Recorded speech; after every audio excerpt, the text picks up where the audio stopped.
ass gonna cherry pick and pick an NXT year, you fucking asshole. I know you too well. Hey, you You know you can. too well. Look, We he's live, smiling. He pal. know he was. He knew he was. Look, he knew it. He knew he was. Hey, man. Look, we live, man. Listen, Ray them gang in the building, man. Hey, Are we live? It says we are Skype. live. We are live. We've been out live for a minute. But what's up, Hi y'all? guys. Hi guys.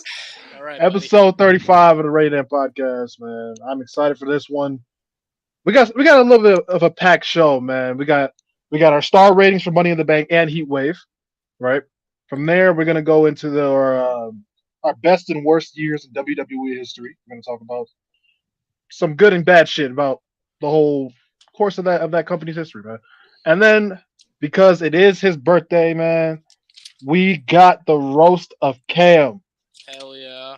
But Hell chat, yeah. understand, man. Y'all got to keep it at least keep it somewhat respectful, man. Let's not cross lines. There's Right. You know boundaries that. to shit. Let's relax, but still have fun with it. All right, man. But to start, happy birthday to our guy Cam, man. Cam, how you feeling? Everybody, how you feeling, man? I feel great, man. I feel great. God woke me up today, man. I feel great.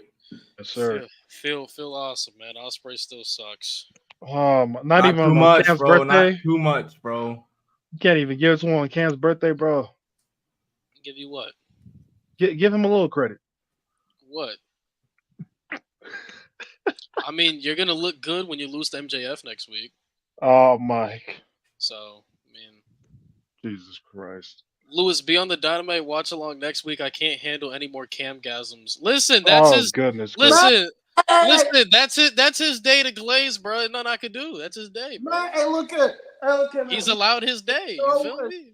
Look at Matt Thunder. When you have a show as good as when you have a show as good as last night, that open strong and that end strong, you are blaze all you want to, okay? And also don't forget, when Willow came out, that's my song. I love Willow. That's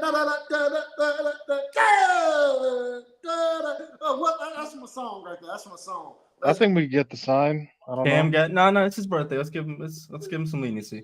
Cam got Some. him number one of the stream. Yeah, we already got number one. Jesus Christ, man.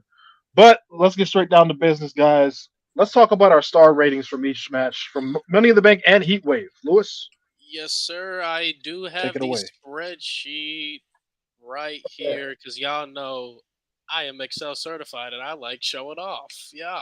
No, Guys, I gotta be honest with you guys. Let me get that popped up for you. I gotta be honest Oh, with there you. we go. I did not watch Money in the Bank, obviously, because I was at Deadlock Pro. Boo. A great show by Pulse and Tony Pete Scott. I have not gone back to watch Money in the Bank, so I'm gonna keep my mouth shut on this. it's all good. Did you watch it? You did watch Respect, Heatwave, respect. right? Huh? You did Yeah, watch he was on the Heatwave, watch right? along for that. Yeah. Yeah, Okay. I just didn't All watch. right. So, guys, right here, I said it as a joke, like fucking 2 weeks ago that we should do rated M ratings, and then it just happened. So we're here. Everybody's criteria is different. Mm. Like we're just doing this based off of what we value with the match. Like Khris might value, not saying he does, but he might just value the in-ring work on just how good the match is. Mo might value the storytelling over everything. I might value, the build of the match and how good the match is. Cam just might value how well he just like how he enjoyed it. So just to be sure, none of us have the same criteria for the matches that we watch or for what we enjoy. None of us have the same criteria. We go into every match differently. We might not like a match as well as others, like it. And we're better than Dave Meltzer already. So yeah. And the plan is I will put this Excel spreadsheet in the Discord. This is going to be a constant thing. So every time AEW and WWE has a pay-per-view, will be the next show that we have will be doing the match ratings for those matches. Just to be clear, because Dave Meltzer fucked up the scale, we're gonna be doing it out of 5. You guys cool with that? So Of we do it. course. So we'll do it on a scale of 1 to 5. Yep. And like I said, I will put this Excel spreadsheet in the Discord on view only, so that way, instead of just like tagging us or blowing us up like what we thought about the match, you guys can see we already got the ratings loaded up and things like that. So this will be updated for the next couple years as long as we do this podcast. So Money in the Bank and Heat Wave happened. Obviously, I got the order in front of us. So Mo, you can break down the ratings however you feel like it. So we're starting off Money in the Bank, the men's Money in the Bank match. So explain, basically why you gave the match the rating it did. So go ahead. What was yours? Fair enough. For me, I gave the men's Money in the Bank a solid 4-star match. There were a lot of great bumps, a lot of great spots. Not too many botches that I can remember. There's a couple spots. Chris and I were watching on the watch along, got me out of my seat. What took it away from me, and maybe this is unfair criteria, but what took some points away from me were the fact that Drew won and how they handled it. Yep. I understand why they did it, and we'll get there. We'll get there. I understand why they did what they did with Drew, but I feel like Money in the Bank is starting to become a bit of a liability, and it takes away from me a little bit. But the match itself was very enjoyable. I had a good time. It didn't drag, so 4 stars. I hear that right? Did I hear that right? Which is why I'm No. It's not your turn. No. We will get the sign on your damn birthday. We will get the sign on your. It's not You're your turn, muted, nigga. You're muted, nigga. You're not doing I'm not this giving shit. you credit. I'm not giving you You're credit. not doing this shit. All right, Chris, it is on you, man. my boy. So I'm just letting everybody know now that my criteria is based off in-ring and booking, how I felt WWE did in producing the match. So with the men's, I would honestly give it a 4 as well. I thought it was a complete car wreck. The only thing I felt like holding it back was kind of predictable. I mean, I feel like you could have put more talent in there to even it out. Get some believable stars on SmackDown. Carmelo Hayes and Andrade were never, ever, ever going to win that match. But Drew was the right winner, even though it amounts to nothing. But we got storyline advancement, so that's enough for me. Valid. Cam, fuck you. You didn't watch the show, so you ain't going. I'd say for me, I'm gonna have to agree with y'all. I'm gonna give this match a 4 out of 5 stars. So just so people are aware with my criteria, I factor in the build up and how well did they execute on the build up. So that's how I do it. The reason it's a 4 out of 5 stars, I felt like why it's not 5 stars to me is because I truly felt like for weeks on weeks on weeks, it really screamed that Jey Uso was going to win the Money in the Bank match. The dude was the poster boy. They were having him be doing the segments in the crowd. He was the first person to enter or to say that he was going to qualify for Money in the Bank. So I really thought this entire Money in the Bank was really centered around Jey Uso. And then literally the weekend of Drew or the week of Money in the Bank, Drew wins the triple threat and says he's going to win it and he's going to cash in. So to me, that felt like a forced build, and it kind of takes away the weeks on weeks on weeks of building up Jey Uso you did just to throw it on Drew McIntyre for a 4-day build that you gave Drew. But overall, I thought the match was solid. I know Chris mentioned Andrade and Carmelo Hayes weren't believable guys to win Money in the Bank, and I do agree. But I do love that Carmelo Hayes and Andrade did have that match to showcase, what they can really do, because they haven't had, long matches yet on SmackDown or anything like that. Mm-hmm. So they showed their true athletic ability, and I think people are finally on notice with them. So I thought the match was good. I liked the fact that the mid-card guys got to showcase their abilities, but I just felt like Jey Uso should have won. That's why it's 4 out of 5 stars to me, because they didn't execute on what they were properly building. Because it would be different if Drew was built up, but they just gave it to him like last minute. So before we move on. Swear to God, Cam. Tread lightly, bro. Just listen to me. Can we just go ahead? I hope y'all realize now that for the people that was complaining about Jey Uso not winning Money in the Bank and Drew McIntyre not winning, can we go to keep it a bean? Nobody in this match was going to catch us successfully. Nobody in this match was gonna have a successful cash. Let's just go and keep it a me. Let's go. To the extent of what? Because we don't. I mean, we don't know how long each champion is going to hold the belt for. Yeah, my thing is Money in the Bank. You got a year. But The Jay, landscape of the entire company can change within a year. I don't like the fact how people say the champion's Gunther, so when can you cash in on Gunther? I think we fail to understand every Gunther match is a war. You mean to tell me you can't cash in on somebody that went through a war? Like, Here's the thing. it's believable. We did the same thing with Brock Lesnar a year coming off the streak. What did they do? They turned the match into a triple threat. He didn't get pinned. Yeah. Just do that. Mm-hmm. That's the guy who broke the streak. We did that. We threw Seth Rollins in there. He didn't even pin Lesnar. He pinned Roman Reigns. Shout out Rollins. I see your point, Cam. I see your point. I do. Everybody in this match was cashing it. Jey Uso. If Jey Uso won, he wasn't going to cash in successfully. He's got a one. I don't think. I just think for Jey Uso is bad timing right now, especially considering the fact that he's probably more than likely going to end back up with Jimmy anyway. So timing wise, and what makes sense for him, Drew McIntyre doesn't really make sense for him to. LA Knight, I don't think had a chance. I don't think LA Knight had a chance. Andrade, Carmelo, really. And Chad Gable, people aren't going to like this, but if Chad Gable was going to win, I think there was a higher chance of him cashing in on the IC title than the world title.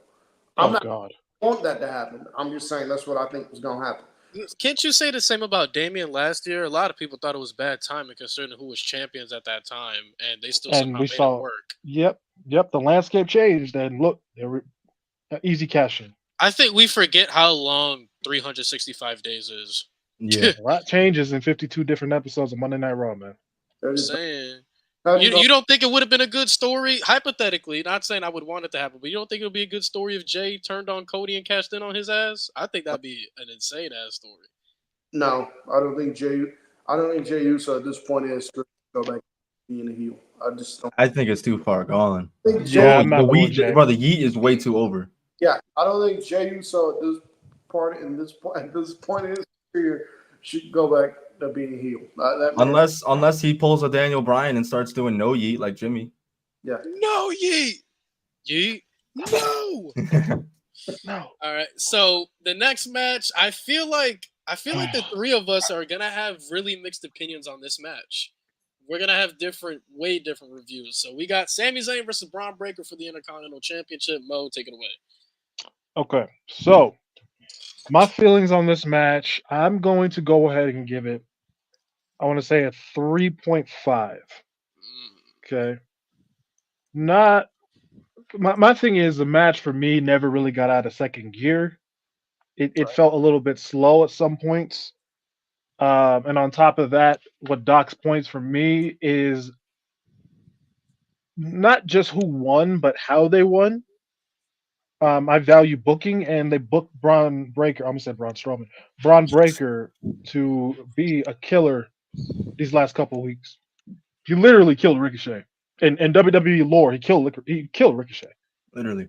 So for him to lose to just one haluva kick, I don't think he should have lost at all. To keep that start building up his mystique a little bit, I don't think he should have lost at all. But on top of that, I don't know. One haluva kick is kind of ridiculous, and the match just never got out of second gear. All right. How about you, Khris? I can say with confidence I would give the match a solid 3. I did not agree with the winner. I didn't like the way the match ended with one haluva kick, like Mo talked about. And the match really. I really thought it was gonna be one of the matches of the weekend. It should have been. Yeah. But it fell flat. And it doesn't really have to do with the match per se, but they gave Braun Breaker new theme music, bro. If you keep changing his music, I feel like maybe I'm tripping, but I feel like that's gonna stunt his growth. I see why you would say that. A theme song is so huge. For a pro wrestler's persona. I just don't get why he can't get his old one back. I'm saying, and I was just telling chat during the watch along the other night. I was just getting used to the one that he just had. Then they changed it for Money in the Bank. Mhm. So I'm gonna give the match a 3. I thought it was okay. Definitely had potential to be 4.5. I, Yeah. I I agree with you, Chris, on the theme music, but I will say this: since they own it, and he is his nephew, can Brian Brady come out to Scott Steiner's theme music? Just give it the theme. No, I Nah, want he him got to to. do I his own want him to be identity. his own. Yeah, I want to be his own guy. Maybe a one-off entrance. That'd be cool, like WrestleMania. All right. So for me, I'm not gonna yap too much about this match. Both you guys said what I said. I'm gonna give it a 3 out of 5 stars. The build to this match, I hated it. Sammy acting like an underdog, and you guys know how I feel about that. I hate the Yep. fact that he's supposed to be the best bell to bell wrestler in the company, portrayed as, and he's still acting like an underdog. I'm with you, Mo. One haluva kick is fucking bonkers.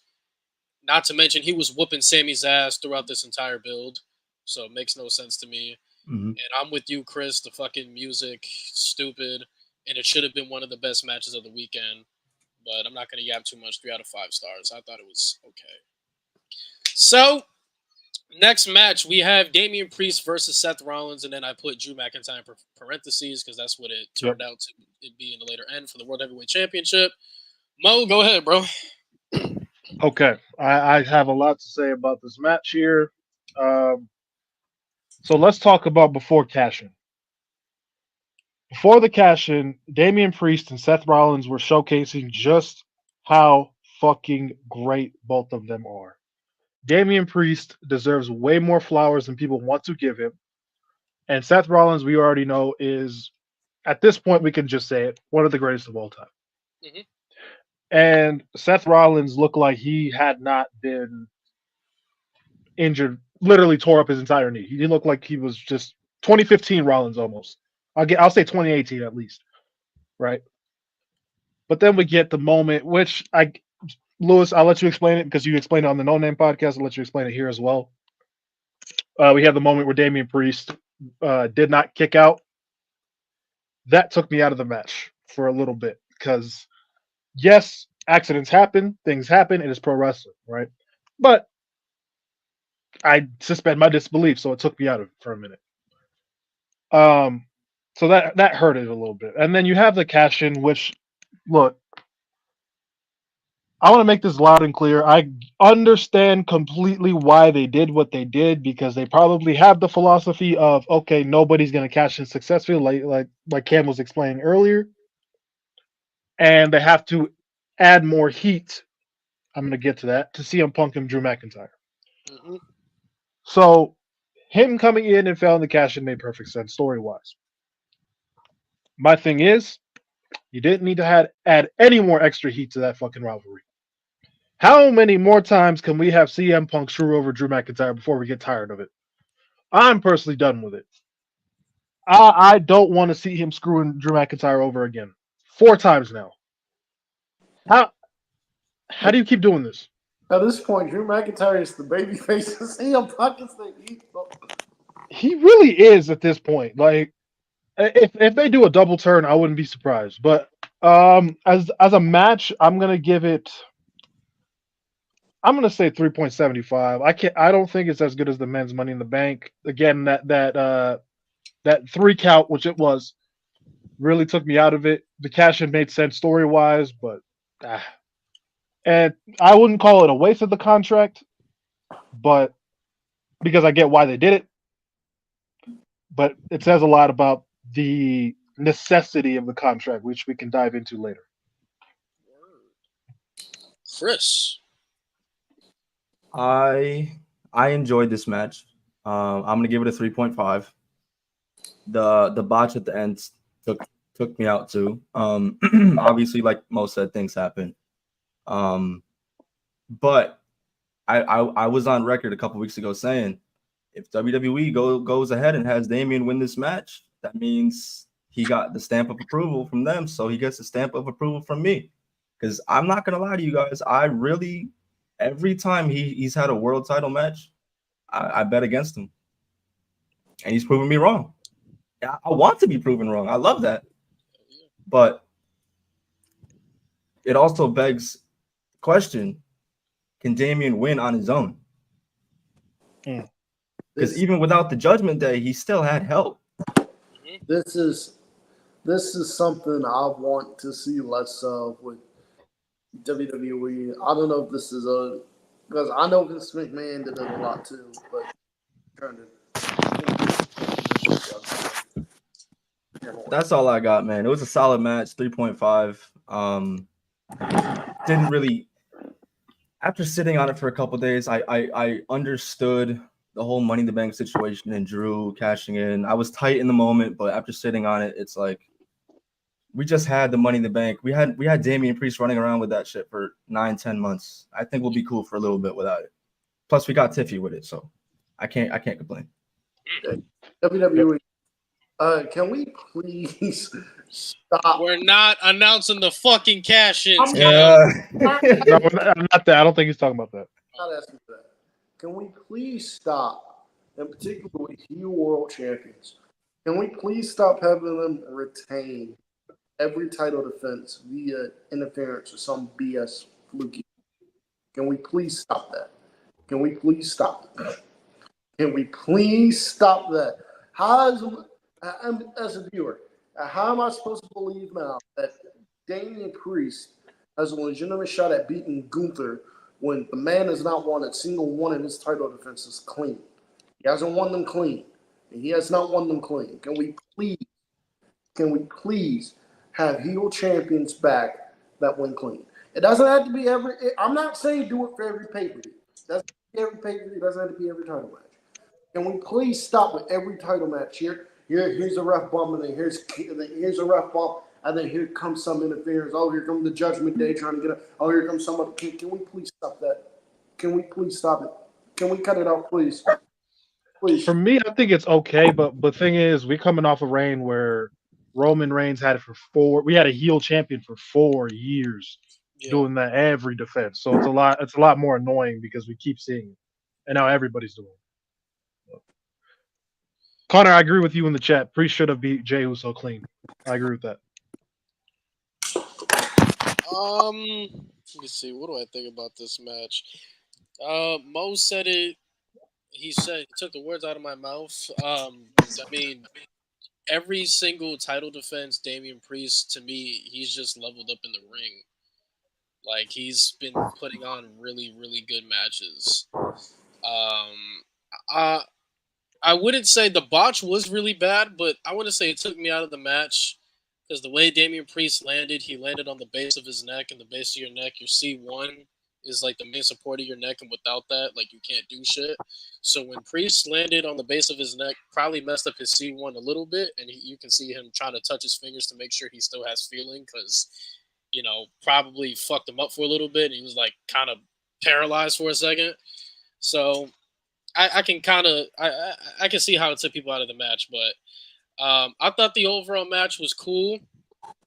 I mean, they stayed true. At least they stayed true on how they built up Drew. I mean, dude said he was going to win Money in the Bank and then cash in the same night, so at least they stayed true to that. But overall, man, thought the match was good. I'll give it. I'm with Khris. I'll give it a 3.5. I'll give it a 3.5 out of 5 stars. What I will say though, with Damian, what makes him different from every other heel champion that has had help to win is, one, he notices the criticism. Like, what I love about this reign is he's noticing the criticism from the internet. Like, and every time he has help, quote unquote help to win, it's pissing him off because he wants to show the world, like, I'm that guy. I'm really like that. And the matches that he's had with this title defense, he's been showing us, like, he's like that. He can hang with the best in the world. He can be one of the best in the world. But what I also do like is they're keeping him true to his word. He's like, every single title defense, he's told them the Judgment Day won't get involved. Even with the Jey Uso shit, even with the Jey Uso thing, that wasn't on him. The Judgment Day didn't listen to Damian, but he told Drew Judgment Day ain't gonna be around if you beat Finn, and they weren't. Stay true to his word. And then he told Seth, I promise you, Judgment Day not gonna be around in our match. stay true to his word. So I do like how they stay true to his word, but they're also keeping that chip on his shoulder that he can be the best in the world. And I do like that. But 3.5 out of 5. 3.5 out of 5. Khris and Mo, they taking a bowl of words out of my mouth. Ain't much I can say. All right, Mo, here we go. Women's Money in the Bank. Floor is yours, dog. Don't really have much to say on this. I just think this was a great match, very fun to watch. I think it's the best women's Money in the Bank they've ever done. I'm gonna go ahead and say 4.25 stars. I'm inching towards 4.5, but I'm gonna stick with the 4.25. It was very fun. It was really botchy in the beginning, though. I think that's what the drawback a little bit for me. It was kind of botchy in the beginning, but when they got it figured out, the Michinoku driver off the top of the ladder was insane. But yeah, that's it. Love that. Cook, Khris. So I'm gonna go ahead and give this match a solid 4. Like I said, or like Mo said, the botches didn't really help. Zoe Stark, that was kind of awkward. But there were a lot of pluses in this match. I felt like everybody towards the end really, pulled together. Especially, shouts out to Chelsea Green, bro. That's one of the craziest spots I've ever seen. So she gets her flowers from me. And then, of course, the right winner. So it's Diffie time. Yep. I'm with y'all. I'm not gonna say too much about this match. I'm gonna go ahead and give it a 4.5 out of 5. Because I do agree with Mo. It is the best women's Money in the Bank match probably we've ever seen. The only thing that really holds it back for 5 for me is unfortunately the botches. It was heavily botchy. It looked really dangerous out there. It slowed the match down a little bit. But like Khris said, I mean, the MVP of the match was Chelsea Green. When they did the spots correctly, it looked painful. It looked good. Everybody shined. Everybody had their moment. And like Khris said, the right winner won. To me, there was only about three legit winners: Naomi, Chelsea Green, and Tiffy. Whoever one of those 3 won, I'll be cool with. But the botches do hold it back for 5 stars. But overall, these 2 hit the nail on the head, bro. It was great. So go ahead, Cam. Go ahead. I see you in the chat. Let me tell you something, buddy. If he beats Gunther clean for the world title at SummerSlam, that would be a travesty. I'm telling you right now. Yeah, I can't see that. Gunther losing at SummerSlam, period, is the wrong move. I'm sorry. What was the point of King of the Ring at that point? I don't think Gunther losing it. Yeah, I'm about to say, I don't know. I'm having mixed feelings about it. Then again, the briefcase is gone, I know you're so conflicted, Lewis. I know the lore behind that. Listen, I love Damian as champion more than most people. I don't know why people think his reign is boring. I think he's been good. I think it's great. I've been intrigued in every match he's in. Yeah. Yeah, acting like he not putting on. Yeah, people keep saying he's Miz. Miz wasn't putting on good matches. Shut up. Miz was fighting Jerry Lawler. Stop it. Like, dead ass. These niggas just be saying shit. You know who else fought Jerry Lawler in this title reign? CM Punk. No, I mean like defending the title against Jerry Lawler. CM Punk ain't defending against Jerry Lawler? Nah, they just had random matches. Boy, Jerry whooping his ass, man. All right. Still. Before we get sidetracked. All right, Mo, we know you probably got mixed feelings about this match. None. I actually thought it was fine. And the right winner.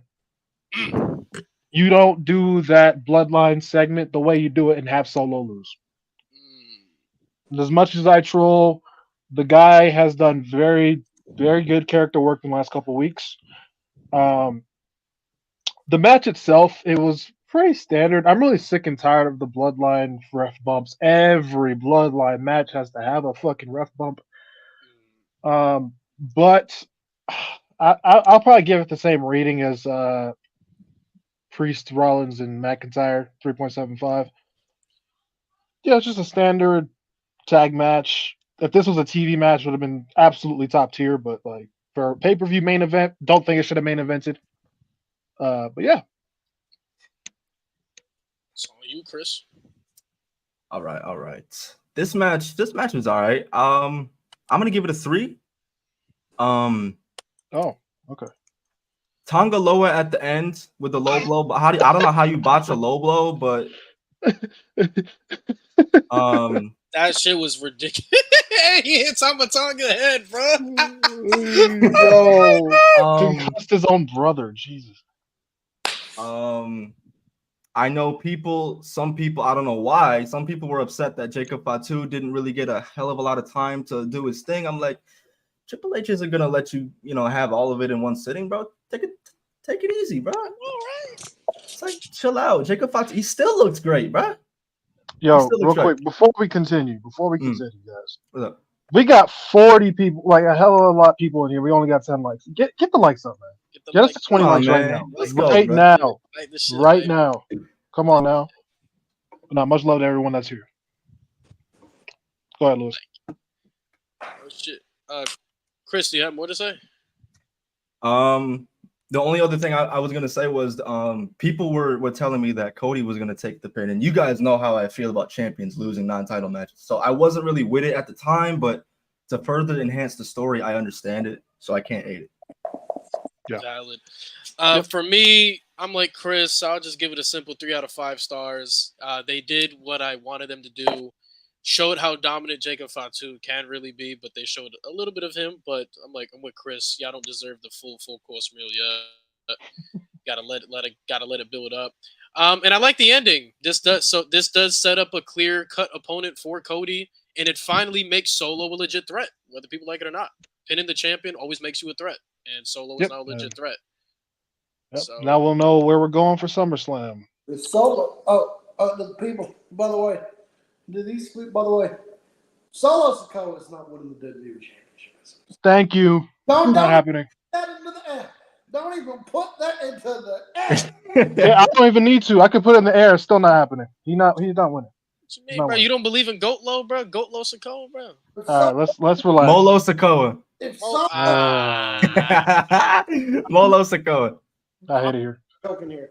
If Solo wins the WWE Championship at SummerSlam, starting the Triple H step down movement. I'm gonna be starting it. I'll be going. Triple H is all right.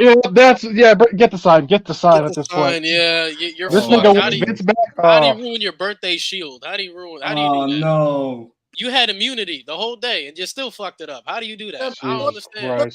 Right. That's like having the Money in the Bank briefcase. The dude is dead in front of you and you still lose. I'm gonna tell Triple H should just Austin Theory. Shawn Michaels in charge. That's what I'm gonna do. What? You know Shawn Michaels can't handle bring back stoning. 3 shows by himself. Bring back everything at this point. All right. So that is our Money in the Bank match ratings. Like I said, I'll put that in the Discord as well. Cam will update Cam once Cam finally watches Money in the Bank. Because Cam, you are gonna watch it, right? You're gonna watch it. No, shut up. You're watching it. Shut up. No? Did you say no? You're watching it, bro. Shut up. We will do a rewatch along. If I hear you watch a throwback pay-per-view on a random ass day, Cam, man. All right, so we have NXT Heat Wave. NXT Heat Wave happened. I think I can speak for everybody that we agree this shit clears Money in the Bank, right? Absolutely. Booking wise, matches wise, yeah. Clears. So we're gonna get straight into it. Mo, we have Obafemi versus Wesley for the North American title. How'd you feel about this match? I'm very biased towards David versus Goliath type matches, bro. And this was the perfect setup for it. Wesley, I've always believed in the guy since he's become a singles guy. He did his thing here. I didn't watch the show live, so like results are kind of spoiled for me. But I would give this a 4-star. It was a good ass match. Didn't hit. I expected like better, but I'm not gonna complain for what I got. Khris, I'm gonna give it. I'm gonna give it a 3.5. I'm gonna give it a 3.5. I thought the match was great. I thought the spot of the night, spot of the match was when Obafemi turned Wesley into a human helicopter. Hit it with the F10, bro. He said helicopter. And then the result of this match, Obafemi winning, led to the reunion of the Rascals and MSK. So can't be mad at it. Absolutely not. Cam, you bum. You get to do your first ratings on your birthday. There you go. Let's Sir. go. I'm giving this 3.75 out of 5. I thought this was great. I thought this was a great David versus Goliath match. I thought this was great. I thought this was a great David versus Goliath match. I'm not gonna put it like I'm not gonna give it 5 stars. I'm not gonna give it 4, but I think 3.75 is very, very it is the right way to go with this match. This was a very fun match. A lot of good near falls here. I like the fact that this is unpredictable. You thought Wesley could win. You didn't know if Oba would win. So I enjoyed that. And Wesley getting the win in the end. And Oba getting the win in the end is perfect. It's time for Wesley to move on to the North American Championship. But Oba Femi is great. Without a doubt, Wesley is the greatest North American champion of all time. Facts.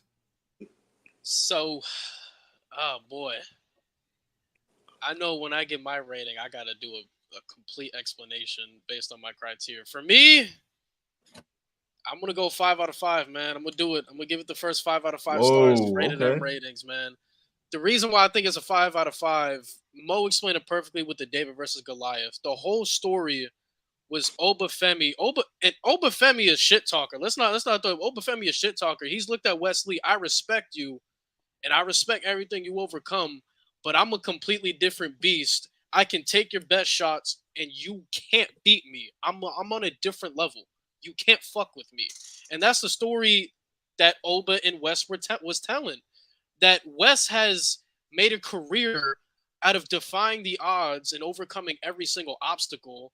And Oba Femi looking Wes in the face and saying, you've overcome a lot of obstacles, but I'm the one obstacle you will never overcome. And the match showed that Oba's power, Oba's dominance, Wesley throwing every best shot to Oba and Oba still taking it. And then the way Oba ended the match, they executed perfectly on the story that they were telling. Oba being the unclimbable mountain, the immovable mountain that Wesley can't conquer, and Oba taking Wesley's best shot and showing him that he's on a completely different level. So to me, how the buildup happened and the story that they told in the ring, I have to give it a 5 out of 5. They executed perfectly on what they told. That's fair. I respect that. Here we go. So, Mo, we got Kalani Jordan versus Sol Ruka for the NXT Women's North American Championship. Hey man, this much right here, man. The opening of it. Wait your damn turn, bum. The opening of it was very awesome. Bum is insane. The opening of it was very Osprey Ricochet. Yes. It clears that match. All right, let's go ahead and tax the match. The match was 2 stars just off that. Oh shit. Real life, I would give that match probably 3.75 out of 5. Okay. It's a really good match. These two, knowing how long they've actually been wrestling, they really have not been going that long. And for them to be able to do the stuff that they do, it's incredible. I think Kalani Jordan retaining was the right call here. Like, I feel like what the difference between Money in the Bank and Heat Wave is the booking decisions. I feel like the majority of the booking decisions on this show were perfect. So, but yeah, 3.75. Love it. Chris? I'm gonna give this match a 4. 4 out of 5. I really thought both women showcased why either one of them could have walked out of Battleground with that women's North American title. And correct me if I'm wrong, but Kalani Jordan hit an avalanche Poison Rana. Mm-hmm. That shit was sick. That was sick. And Sol Ruka's on a completely different level. So honestly, if you really wanted to, that's what I'm looking for. If you really wanted to tell me that Sol Ruka would have won that match, I wouldn't have taxed you. I don't think she should have. I'm glad she didn't, but they both got to showcase. Love it, man. Love it. Cam! Do y'all believe in Kalani now? the people that were sitting there talking trash about Kalani Jordan when she won the North American Championship. Oh, Fallon Henley should have won it. Oh, they should have gave it to Fallon. Fallon have been there putting in the years. Oh, Sol Ruka should have won it. I can't take Kalani seriously. Oh, I don't think she's ready for this. Do y'all believe now? Do y'all believe now? I'm gonna give this match 3 stars. I'm gonna give this match 3 stars. Although this is a very good, match. 3 stars, Kim? That's it. Yeah, 3. I thought this was a very good match. He said, yeah, 3. I thought this was a very good match here. The progression in particular from Sol Ruka and Kalani Jordan, considering the fact that they have not been doing this for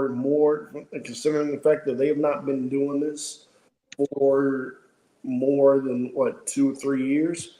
The fact that their progression here is already great. Their progression here is great. And the WWE performance. I don't want to say it. Dre, shout out to you, man. I was gonna be quiet. Shut up! Yeah, shut up. He said 3 because it ain't awesome. Y'all know what? Nah, you know what? Nah, but objectively, I thought this is 3. Objectively, I thought this was 3 stars. Very, very good match here. I love the progression from Kalani. And Sol Ruka both. The WWE Performance Center does work. And also, Kalani Jordan and Sol Ruka have been doing this thing for what, 2-3 years? And they are already much better than Jay Cargill, who had a 500-plus day reign. Get the sign. He had a 500-plus day Oh my fucking God. Why can't you leave Jade alone? I cannot believe we have to do this on his fucking birthday. Jesus Christ. Twice you got the sign. How do you gain immunity on your birthday and you still fuck it up?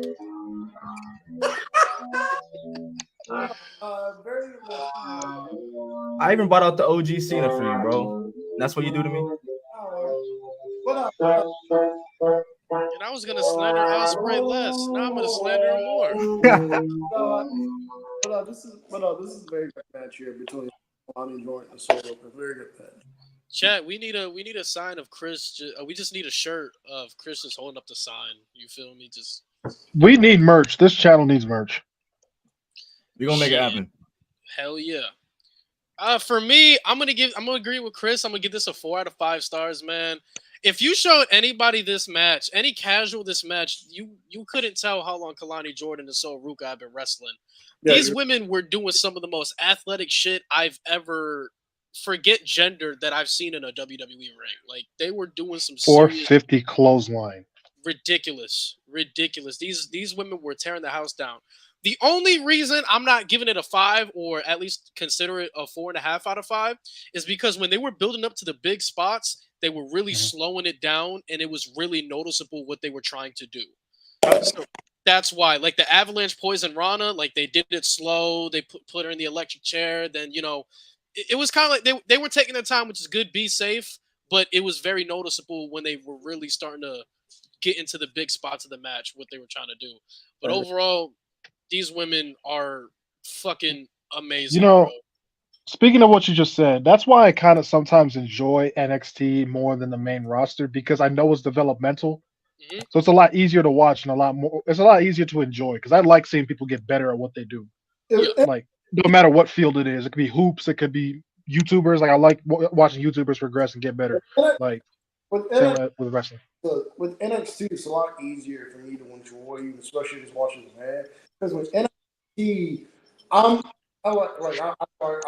crap all over the Good Brothers, Lexus King, but that's different. The Good Brothers and Lexus King have been wrestling for years, but like in particular, like when I'm there watching NXT and I see these guys on my screen, I'm more inclined to forgive a bad somebody who's just not good in the ring, because they are. It is developmental. They are there to get better. They are there to get better. So I was like, I'm likely to. I agree with you there, bro. Actually, you know what? I'm gonna change it. I'm gonna go 0.25, just to explain it briefly for me. These women showed that having a women's mid-card title works. I don't know what else we need to see. It fits on the card perfectly. You don't have to build up a random a random match on NXT to put on a PLE just to fill in that time slot anymore. They're showing that women's mid card titles work in WWE, and they're showing very, very great women's wrestling for that women's North American Championship, which the North American Championship for the men's has always been about the in-ring performers. And I'm so glad that they're showcasing that for the women. So I put that at 4.25 because they're showing that it works. And main roster, get on that shit. Oh, hey, That's why I got one of my universe mode. hey, WWE, I'm gonna go ahead and say this right now. Before I see a women's mid card championship, I need to see some women's storylines that don't involve the championship. I need to see some women's storylines that involve championships with women on that roster that aren't doing much of anything. Until I see this and I can see it consistent, don't get a women's mid card title. Because it's going to do the same thing with the women's mid card title. And if you do that, remove the tag titles, please. Yes, delete them. Get rid of them. You can't have the women's tag division and a women's mid card title. They don't build women's tag teams. They just take women and throw them together and like you're a tag team now. Yeah. Like, the only one we can really consider a real tag team are Isla Dawn and Alba Fire, just because they've been together so long. And Kaden Carter and Katana Chance. Yeah, Kaden Carter and Katana Chance. Yeah, that's it. I'm just tired of seeing Zoe Stark and Shayna just thrown into with anybody as a team. I'm tired of it. Shayna and Zoe at this point, they're perfect for a mid card title. Perfect. Like, yeah, Charlotte and Asuka. Are you kidding me? Charlotte and Asuka, they should be at each other's throats. Facts. What are we doing? Factual. Oh, is this on me? Yeah. So next we got probably the most.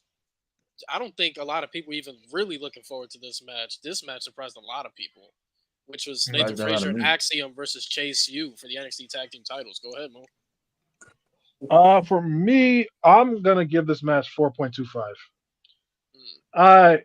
I love great tag. Like, my favorite kind of match is a tag team match, and these two teams, they just killed it, bro. I didn't have too many expectations. I'm not a big fan of any of them. I like them, but I'm not like the biggest guy towards them. But dude, the spots they were fucking doing, oh my god, such a great match. I don't agree with Chase U not winning. Didn't exactly agree with that. That was my one booking mistake of the night. But no booker's perfect, so. So you, Khris? I'm gonna give this match a 4.5 out of 5. What kept it from being a 5 was the result of the match. Now, I fully expected Chase U to win this match just because they were kind of building to Axiom and Frazier dropping him. Because with Frazier showing up to the arena late and shit. Yep. That is brutal, but true. Duke Hudson. I haven't seen too much of his work because I'm starting to get into NXT a little more. Yep. He was my MVP of the match. Personally, he was my MVP of the match. And if he was 1A, Andre Chase is 1B, bro, because that Canadian Destroyer to break up the pin in Canada, that is elite. That is elite. Bro. I've never seen somebody do that. So shouts out to Chase U. It didn't walk out with the gold, but they are champions in my book. Cam. Give me 4.25 out of 5. I thought this was the match of the night. I thought this was the match of the night. Great tag team match. Great tag team match. They had some near falls in there that made me. They had some near falls in there that had me convinced Chase U were winning the titles. I love Chase U. I love Chase U. They're just so easy to root for. They're just so easy to root for. Andre Chase is great. Duke Hudson is fantastic. I love Chase U. I'm not sure what's going to happen to them when they reach the main roster because not everything transfers over from NXT as well to the main roster, and I fear Chase U might not be one of those acts, but they are really, really good. Chase U is a really, really good tag team, and I was hoping they would win the tag team titles here just because not only do we have the storyline with this, with the Frazier and Axiom split, but Chase U in particular are very, very good. They're just a really good tag. I'm a fan of that whole act. I'm a fan of the entire act down there. Even Thea Hale, Thea Hale deserves some love for what she can do in the ring too. Because Thea Hale is very good. I think Mhm. that gets overlooked. Thea Hale in the ring is very, very good. But I really enjoyed this match. 4.25 out of 5. Great tag team match. Great tag team match. Finish I wasn't expecting, but really good. For sure. For me, I'm gonna agree with Chris. I'm gonna go a 4.5 out of 5. Um, the reasons why it's not a 5-star to me is one, the build to this match, it was mediocre. It was okay at best, which is why I looked at this match like it could be a good match, but if we look at it on paper compared to the rest, like the build has been okay at best. And two, it's because Chase U didn't win. I thought Chase U should have won. I thought it was their moment. But overall, I'm not going to let that take away how phenomenal the match was. The match was insane. When Andre Chase rolled up Axiom, I thought it was it. But nonetheless, still really good match. 4.5 out of 5. So Mo, we saw Nate in the group chat flaming this match because how the match was operated. But we got Yeah. Roxanne Perez versus Lola Vice for the NXT Women's Champion for the NXT Women's Championship. Go right ahead, bro. I'm gonna give this a 3. I think this was the weakest match of the night. 5 pop rocks though. Five, really? This is like Fiend, Rollins, Hell in a Cell type of vibes. We don't need that many. Hold on a second, Mo. Hold on a second. Hold on a second, Mo. Before you, I'm sorry to interrupt. I just want to say, shout out to Roxanne Perez because Roxanne Perez, she's on 22 years old. But Roxanne Perez, dude, she had the foresight to see that ending the match on that botched pop rock. It's not gonna work. So she said, "Let me hit you with another one," so we can end it that way. Shout out. You don't get a lot of people with that kind of ring awareness, especially at 22. So shout out to Roxanne because if they put the match up that box pop rocks, that would not have been good. So shout out to Roxanne. Shout out to Roxanne calling audible. You know what? Going. You know what? Going. Let's just do that again. Let's just do that again. Listen, I thought that was it. So shout out to her. Fair enough. Oh damn, Cam disappeared. We'll get him back. Chris is on There you, you bro. go. All right.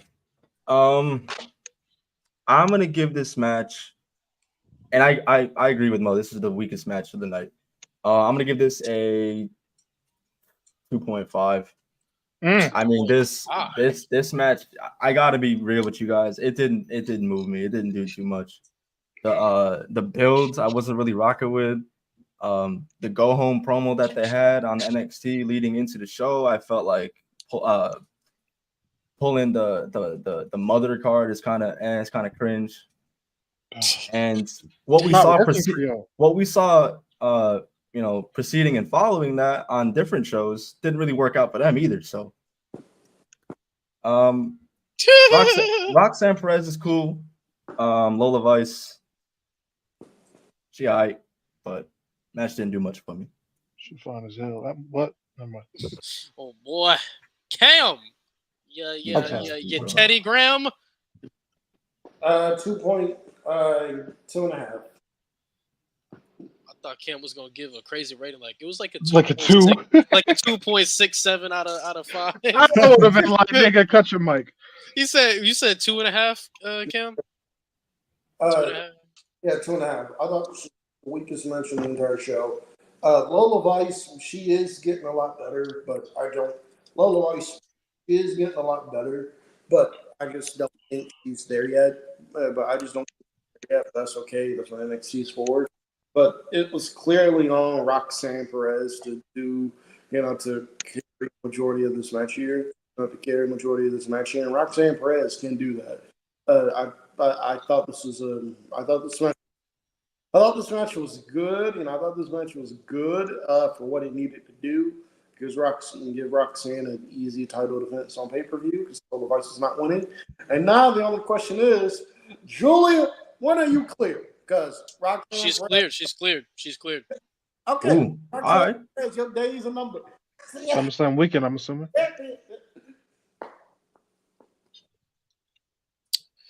Boy, oh man, I have mixed feelings about this match. I first of all, I'm gonna agree with Khris. This was a 2.5 out of 5. I am the most lenient. I'm sorry to notice. The reason is because a big reason is the build. I'm with Khris. The build wasn't even all that. You guys know me. Like, I love when culture representation is built into the match organically. To me, it felt like when Lola Vice was talking about her mother and then proceeding to say that she wanted to be the first Cuban American to hold the NXT Women's Championship. To me, that kind of felt like, let's try to say anything to make people care about the match. You get what I mean? Yeah. Because with Damian, what separates it with a guy like Damian Priest is Damian Priest has made it known like he's a Boricua. Like, I want to be like that's something he strives for. Like Lola Vice, she does, yeah, like Swerve being black culture and shit like that. Lola Vice, like, although she does embody that, a lot of her gimmick is just basically her shaking her ass. Damian embodies his character as a Boricua. Swerve embodies his character as a black man. You know, same thing like Drew embodies his character as a Scottish psychopath. Like Sheamus, an Irishman. You know what I'm saying?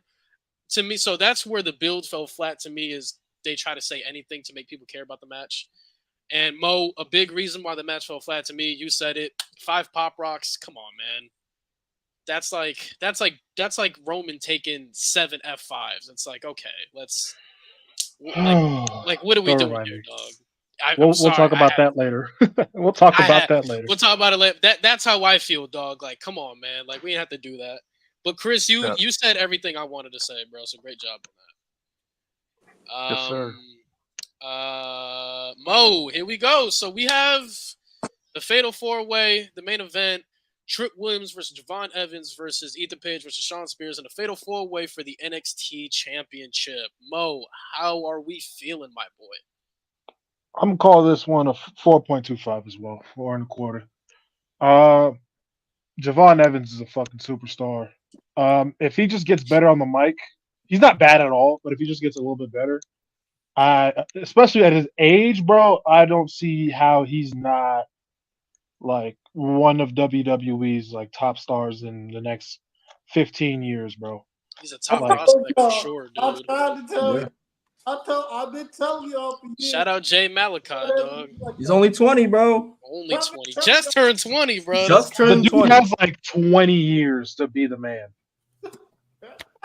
And you know what I like about super young guys like him? You don't have to rush him in the NXT title scene or any title. You can groom him as fast or at your own pace that you want to groom him, because he's so incredibly young. He's not like a Braun Breaker where he was young, but like you really want to like start to get shit going because he, NXT does move fast, but him being 20, you can move at your own pace. I like that. Yep. I love that. See that with I love that too. See that with Siobhan Evans, Roxanne Perez. I think is another one. Although she already came to WWE very good. And she's and Javon's a guy you don't have to rush the main roster. Exactly. Yeah. You can build NXT around him for a while. Yep. Just don't Tyler bait him, okay? Facts. Don't Tyler bait him. Don't keep him down there forever like they tried to do with Tyler Bate. He was because Tyler Bate was what? He was like 19 as well when he started the WWE. When he won the UK title. And it got called up, and he's like, how is he now? 20, 25? Something like that. He's still pretty young, yeah. Let us know. Shit. Hey, praise God. But keep going, Mo. Keep going. So you said you left off with Javon Evans, a superstar, WWE. Got to prioritize him like for the next. Yeah, and like the match was great. Trick looked good for what he could get. Shawn Spears pulling Trick out of the ring was weird, especially when he looked depressed after the match. But Ethan Page winning was a complete shock to the point I wasn't even on the watch along. I had to hop on for a second to address the shit. That took me way by surprise. Do I think it's the right call? I don't hate it. I don't know how much more juice you could have got out of Trick as champion right now. It was a really enjoyable Fatal 4-Way. Chaos. And I love it. Khris, my boy. I'm gonna follow Mo. I'm gonna say 4.25. Everybody showed out. It's hard to have a bad match though with Sean Spears in there and Ego. Right. Not gonna lie to you guys, I had Ethan Page as a runner-up to win, but I didn't take it seriously. If you kind of see what I mean, I had Yeah. Trick Williams winning all the way. But if there were somebody else, there was going to be Ethan Page, and I'm glad it turned out that way. I really am, because I feel like, truthfully, Trick's reign kind of ran its course. I feel like he's shown you all he really can do, as a babyface. And after the match, he was kind of showing some heel tendencies a little bit. So maybe they're getting ready for a Trick Williams heel turn. Cooking. Cam! 4. Give it 4 stars. If it was AEW though, not from stuff. All right, 4 stars. You want to go in depth? You want to go in depth? Why is a 4? Good. I thought this was a great match. I don't think this is the best Fatal 4-Way match in NXT history. I think the Fatal 4-Way match from 2014 with Breeze. With Breeze, Tyson Kidd, Zayn, and Neville. I think that clears this. No, I think that. I don't know about clears. You kind of settle down. I think that clears. I think that clears this by Get Country Mile. But I still thought this was a really good Fatal. But I still thought this is a great Fatal 4-Way match here. I thought everybody in the match has an opportunity to shine, which I love in Fatal 4-Way match. Really, Matt? Why am I getting? Okay. You started this. I can't lie, bro. You kind of did this to yourself. Yeah, you started off by saying we weren't gonna slander. Well, the roast is for later, bro. I'm not supposed to be doing it now, but I mean, you're right. How am I getting criticized for saying if Javon was replaced with Ospreay? Do you not? First, because they know the truth.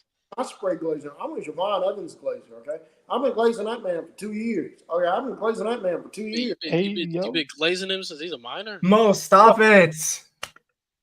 Okay, let's just move on. I'm not the only one. Let's move on. Boy, it sounded bad, Cam. I'm sorry.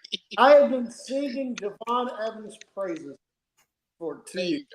I've been singing praises for 2 years. Y'all know that. I told y'all.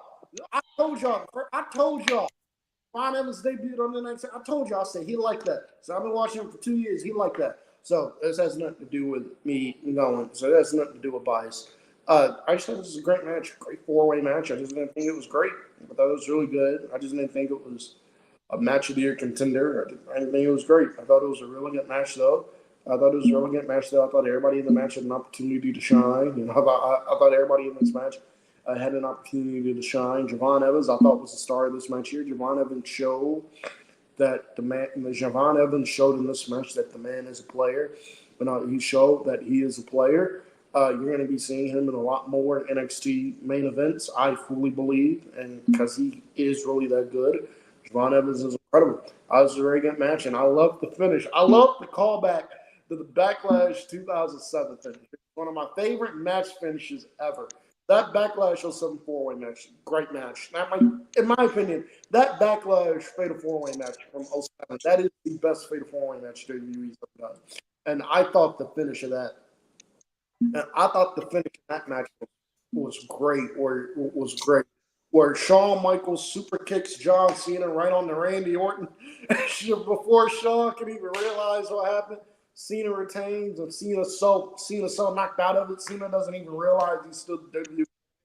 I thought the same finish here. I thought them doing the same finish here was great. Trick Williams, it was time. I love Trick Williams, but it was time to get the NXT champion off him. It was time. It should not take putting 3 other guys in the ring with him for him to finally have, in my opinion, a good title defense. It shouldn't take having to put 3 other guys in there with him, that can do a majority of the work. I think Trick Williams is great. Hopefully I'm not sounding like an in-ring merchant here, because I think Trick Williams is great. NXT champion. I don't think it was cutting it. I don't think him is cutting it. So it was time to get that championship off. It was time. You guys said, all right, so I just want everybody to know my criteria before I give my rating. I factor in the build, I factor in how good the match is, and I factor in the result, if I thought it was a W or an L. To me, this was a 5 out of 5. I'm gonna explain everything why it's a 5 out of 5. The build to this match was great. It showed that all four guys, whenever they're in the same vicinity, it's chaos. It's nothing but chaos. They all want to be champion, no matter what. And what I also did like is all four guys are intertwined. Are intertwined with each other. Like they have a story with each other, separately in their own entities and their own feuds, and then they're intertwined with each other as a group, which I liked. And I also love the unpredictability that the build had, because Shawn Spears had a win over Trick, and Shawn Spears had a win over Javon Evans, but Trick beat Ethan Page, but Ethan Page also beat Javon Evans. So it was kind of like these guys are really capable of beating each other. I love, shout out Young OG, man. He on the come up. He's in my opinion already one of the best in the world. In terms of his in-ring talent, his athleticism is off the charts. I'm with Cam. I'm sorry. I'm one of the people that switched up, and I'm not afraid to say it. I liked when Trick beat Ilya. I thought it was a really good moment. I thought Trick worked his ass off to become champion. But to stay champion, I don't think Trick is good enough to stay a champion. I told this to Mo privately. I personally feel like if you are the world champion of any brand, you need to be trusted to be the leader of that match. You need to be trusted to have some sort of bag and to keep the viewers' attention. Unfortunately for Trick, for me, in my opinion, and I'm only speaking for me, Trick does not do a good job at leading a match, and he does not do a good job at stealing the show, per se. So I kind of felt like at Battleground, Shawn Michaels saw the type of leader Ethan Page can be in the ring general that he is. Because if we look back, Ethan Page was the leader of that match. And to me, that's kind of bad if you're the NXT champion and you can't lead the match. Like, we're coming off of a dominant, really good Ilya title run, and then we were left with Trick. Now, I'm going to give Trick a little bit of grace. I'm sorry that I'm yapping a lot. No, you're good. I'm going to give Trick a little bit of grace, because he's the definition of just fucked over by life. Dijak got called up too soon, because Dijak was supposed to be Trick's challenger. He was supposed to be the first guy to challenge Trick, but Dijak ended up getting called up. Then it was supposed to be Noam Dar, but I don't know what happened to Noam Dar. I don't know if he has visa problems. I don't know if he's injured. So that changed, and then they slid in Ethan Page, which unfortunately hindered Trick's reign, because I feel like Trick would probably still be champion right now if everything went to accord for Shawn Michaels. But as far as the match itself, everybody shined. The match was awesome. It delivered with the story that they were telling, with just being pure chaos. And on top of that, the shocking win, because I remember saying on this podcast, Shawn Spears is the fall guy. Javon Evans was the fall guy. I remember saying on the podcast, Trick Williams was going to pin Shawn Spears. Ethan Page ended up walking out as champion. You had one of the best matches of the year. And not only that, but you also had one of the most shocking wins we've seen in a long time. Because we've never seen an NXT talent like this, aside from Obafemi, but we've never seen somebody in NXT legit come in like this. And Braun Breaker was fast track, but it took Ethan Page a month to become NXT champion. Kevin Owens, 6 weeks, bro. That's it. Took it a month. And on top of that, no disrespect to Trick, but Ethan Page this past episode of NXT, I feel him as a champion. I look at him as a champion. Like, he comes off as a champion. Trick to me at first looked like a champion, but over time, in my opinion, just looked like the guy holding the NXT championship. Yeah. But what's up? Kevin Owens did it. Oh yeah, Kevin Owens did immediately do it. A little over a month. Ethan Page, I'm pretty sure, is still the fastest track. Yeah, I think Ethan Page is the fastest. Yeah. I think it's Ethan Page. I mean, Seth Rollins technically, but that's Mickey Mouse. Still pretty fast. 6 weeks is ridiculous. But guys, that is our star rating. So I will put that in the Discord. Before we get off here, Lewis, I just want to go on your point here. A name, instead of them going right directly to Ethan Page, a name that I think would have fit well in this spot, a name that I think would have fit well in this spot, especially with Dijak getting caught up and then whatever happened to Noam Dar. Shinsuke Nakamura is doing much of nothing. Shinsuke Nakamura is doing nothing on the main roster. Why not bring Nakamura down there? Because Trick working with Nakamura, not probably Nick Trick can learn a thing or two from more going to Shinsuke Nakamura. Nakamura's doing nothing. I would have liked to see Trick and Nakamura, but I feel like Trick has a lot of growing to do. Like I told you, I'm a big fan of striking the iron while it's hot. I'm glad Sean did it. But now you did the experiment, like you took it, like Trick was hot, you threw the belt on him, you took it off of him, while he's still hot, and there's still a lot of people that like to see him champion. Personally, for me, I just feel like there's still a lot more developing he needs to do. The next time he holds the NXT championship, he needs to learn how to lead a match, and he needs to learn how to at least produce a good match.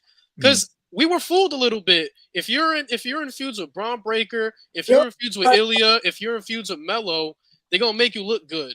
Now Trick needs to learn how to make other people look good. Ilya Dragunov was that good to where Ilya Dragunov was that good to where Ilya Dragunov was lesser than them in the ring, and Dragunov can go in there and make them. I remember, and I hate to give the man praise, but Dave Meltzer said it about Trick. He was like, Trick is not that good in ring. He's not what people think he is. And people were like, well, what about his match with Ilya? And Dave Meltzer said Ilya is one of the rare breeds where he can make anybody look amazing. Yep. And I was like, he might be cooking. And the past couple months, he's not wrong. He was. Ilya's one of them. Shawn Michaels, especially like 96, 97 Shawn Michaels. Oh, shit. God damn it. He was starting to cook. Oh, shit. Come on, Cam. There we go, StreamYard. God. Shawn Michaels at his peak, especially 96, 97, was sensational up there. Shawn Michaels went in there, Psycho Sid, who was not a good wrestler at all. He got that man two. He gave that man two of the best matches that man has had in his life. I know Luz doesn't like Bret Hart, but Bret Hart was his face. I know Luz doesn't like Bret. I'm sorry for praising him, but Bret Hart was another one who I think. Yeah, Bret Hart was another, he was like Trick. He got carried. Oh, wow. Okay. Bret Hart was one I think who was sensational at this. Stop praising him, Mo. He don't deserve it. Why not? Why? How does he not? What does he do good besides put me Everything, to sleep? bro. Everything, bro. Are you gonna sit here and lie to me? Yeah. You gonna sit here and lie to me? Yeah, I am. And I hate to praise him. Don't you say his fucking name on here. I'm not gonna say it, but I knew it. He was that guy. Don't you dare do it. Him. Okay. He Voldemort. We can say Voldemort. What about Eddie Guerrero, man? Eddie.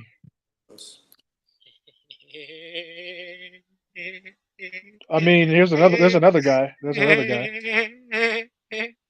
we get Peter Griffin on here? What's going on? You gotta stop this, bro. There's a lot of possible stuff downstairs. Don't do that. Don't do that, right? Don't do that. I'm mad that I know how to do Herbert's voice. It's terrible. Oh nah. But shit, there is other things we got to get to on the show. Star ratings, that was a lot of fun. But hell yeah. Let's talk about some of the best and some of the worst years in the history of the WWE specifically. Do y'all want to start with the worst or the best? Hold on before we get into that. Let's get into some of the news that broke yesterday. Let's get into that. Stephanie Vaquer, former. Right, some of the things happened yesterday. Stephanie Vaquer, former New Japan Strong Women's Champion, CLL Women's Champion. It was announced yesterday that she is on her way to WWE, which shocked the hell out of me. I was like, which shocked the hell out of me. Stephanie Vaquer going to WWE. I like it.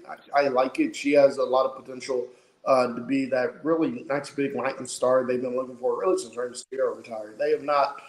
I know Dominic's on his way, but they really have not since Rey Mysterio retired. That they have not had a Latin star that they can market. I think Stephanie Vaquer can be one of those people. So I like her coming in. Her in NXT is going to do very, very good when we get to the main roster. I'm not too sure about that, but Stephanie Vaquer in NXT is going to do very, very good. And that women's division in NXT, that women's division is cooking. It's probably the best in the world. It is. So shout out to Stephanie Vaquer. Also, I want to get into this because I just think this is sensational. I want to get you guys' thoughts on this. Mariah May turned heel on Tony Storm last night, and after watching it several times, I think that might be the best heel turn AEW has ever done. In terms of just the way it was executed and the way they did it, I think that might be the best heel turn they've ever done. Trying to think of other heel turns they have Yeah. What other heel turns? in AEW. I'm trying to think of other ones too. Like MJF, MJF when he turned on Cody, I don't count that as a heel turn because he was already a heel. So Yeah, that's not a turn. I don't count that. MJF last week's Christian turning heel on Jack Perry. That was Jack. That was a great one. The way how he did it was, and then the promo he cut the next week was. And we got Father of the Year. That's how it happened. That Cage one was a great one. This He might be right. This was just so well done, and I'm gonna go ahead and say it. To me, the best women's storyline in all of wrestling right now. I think this tops Rhea and Liv. I think it's the best women's storyline going on right now. Just the way that it was done and everything was magnificent. The brutal beatdown. Oh my god, just fantastic stuff. I'm sorry for bringing up AEW before we move on, but I wanted in particular to give praise to that heel turn.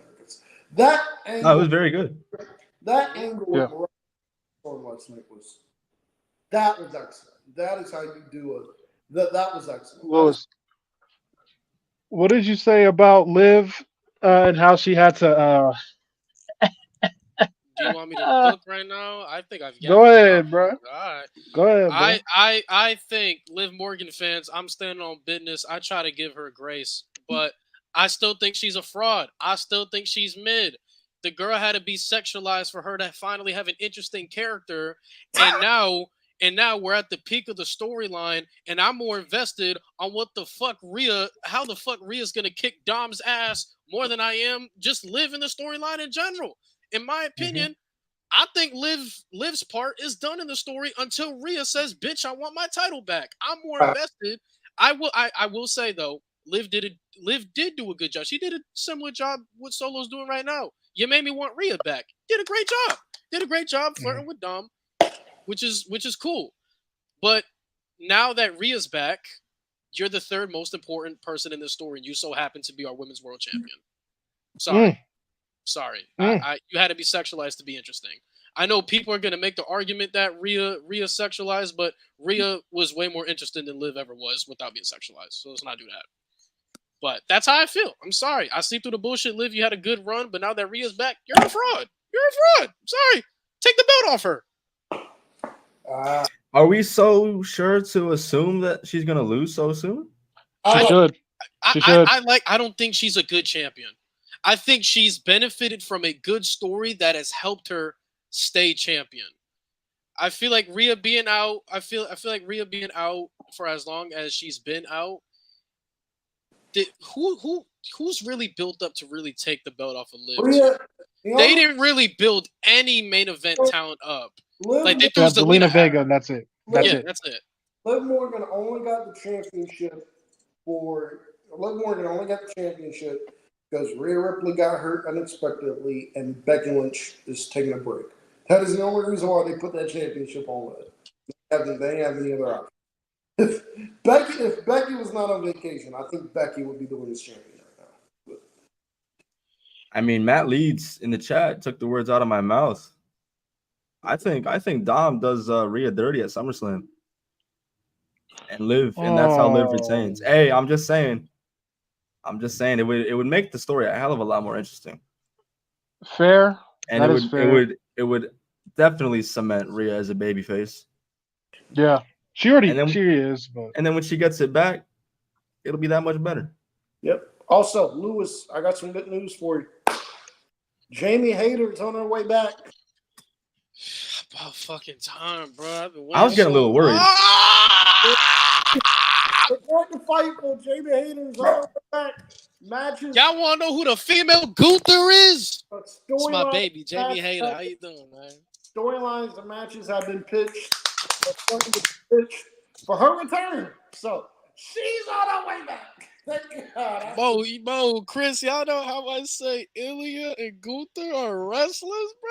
Jamie Hayter's a wrestler, bro. She's a wrestler, bro. It's real fucking graps, man. When you see Real Jamie's graps. real grap, we see body slams and suplexes and chokeholds and shit. That's what we see.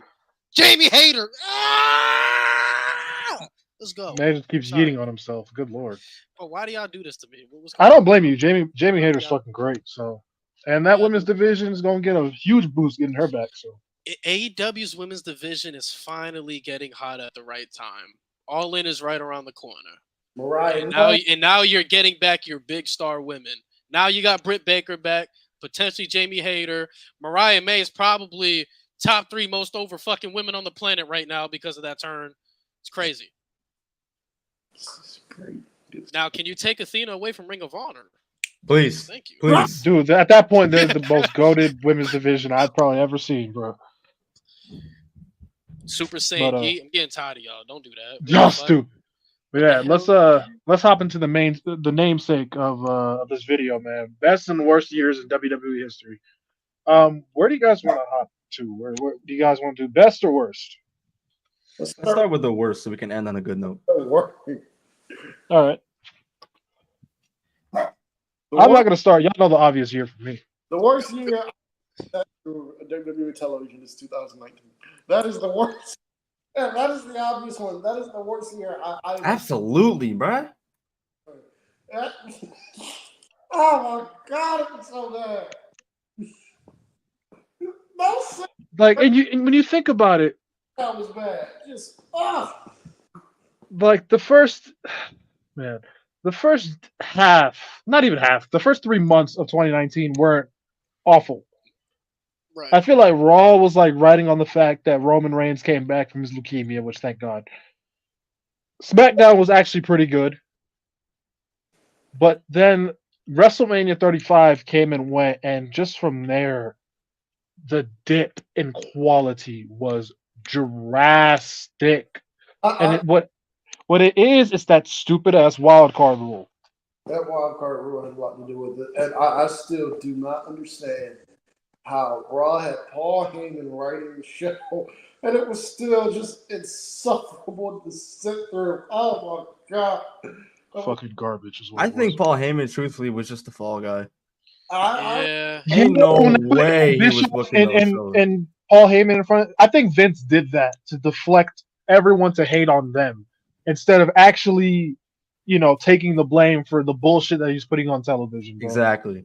And like the moments we can just go down the list. Taker Goldberg, fucking Fiend Hell in a Cell. Oh, Like we could just go down the fucking stomping grounds. Like what are we?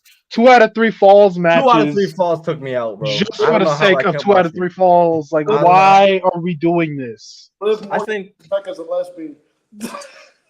That was, y'all remember that one? Which one? Liv Morgan coming back as a lesbian. dude, stop it. Stop it. Oh, and the fact that it bled into 2020. Oh my god. Like the dog food segment I legit told myself I think I'm too old for this because of that one segment. Hey, I think I'm too old for wrestling. I think we're done. Shit. Hey, look here. Hey, y'all can get the sign on me if y'all want to. I'm not trying to defend it at all. But looking back, be thankful for that dog food segment. Here's why. No, let him cook. Let him cook. Here's why. If the dog food segment does not happen, Roman Reigns does not go to Vince McMahon. But if the dog food segment does not happen, Roman Reigns does not finally take control over his character.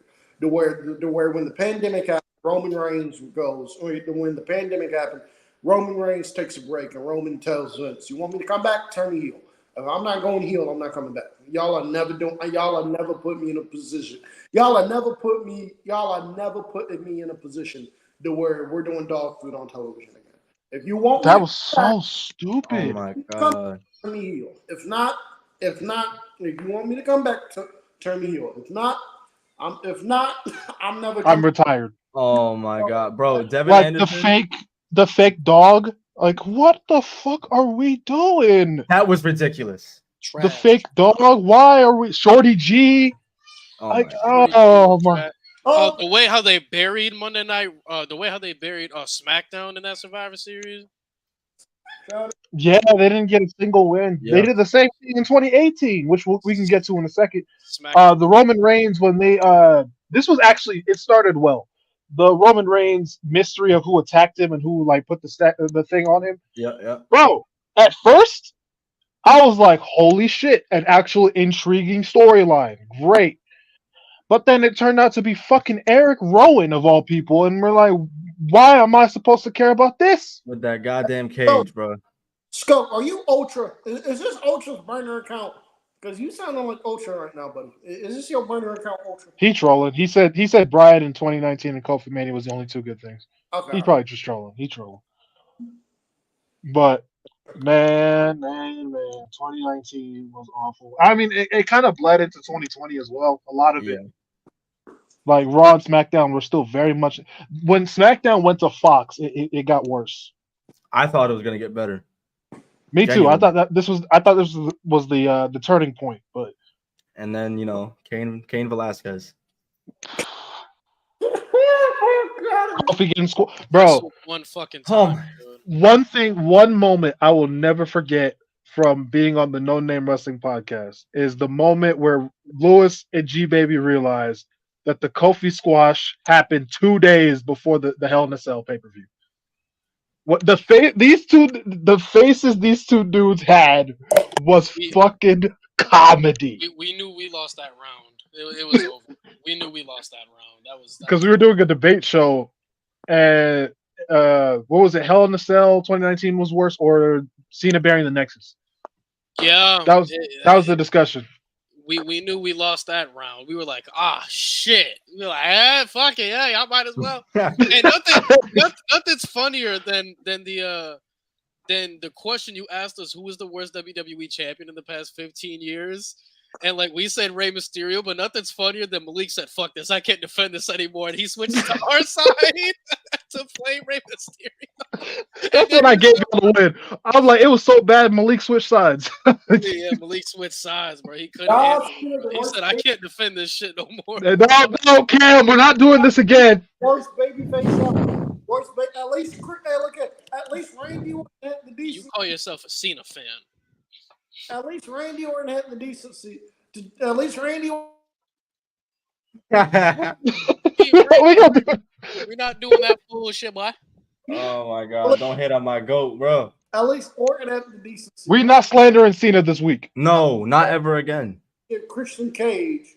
Hey, I got a video coming out slandering him. I can't do it. What about my father? What about my father?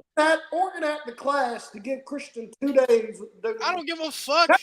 2 days is Mickey, bro. 2 days. I give a fuck. Christian has never gotten a pin to win a world title. No, Mickey. We're not doing blasphemy. We couldn't even get a month. We got 2 days.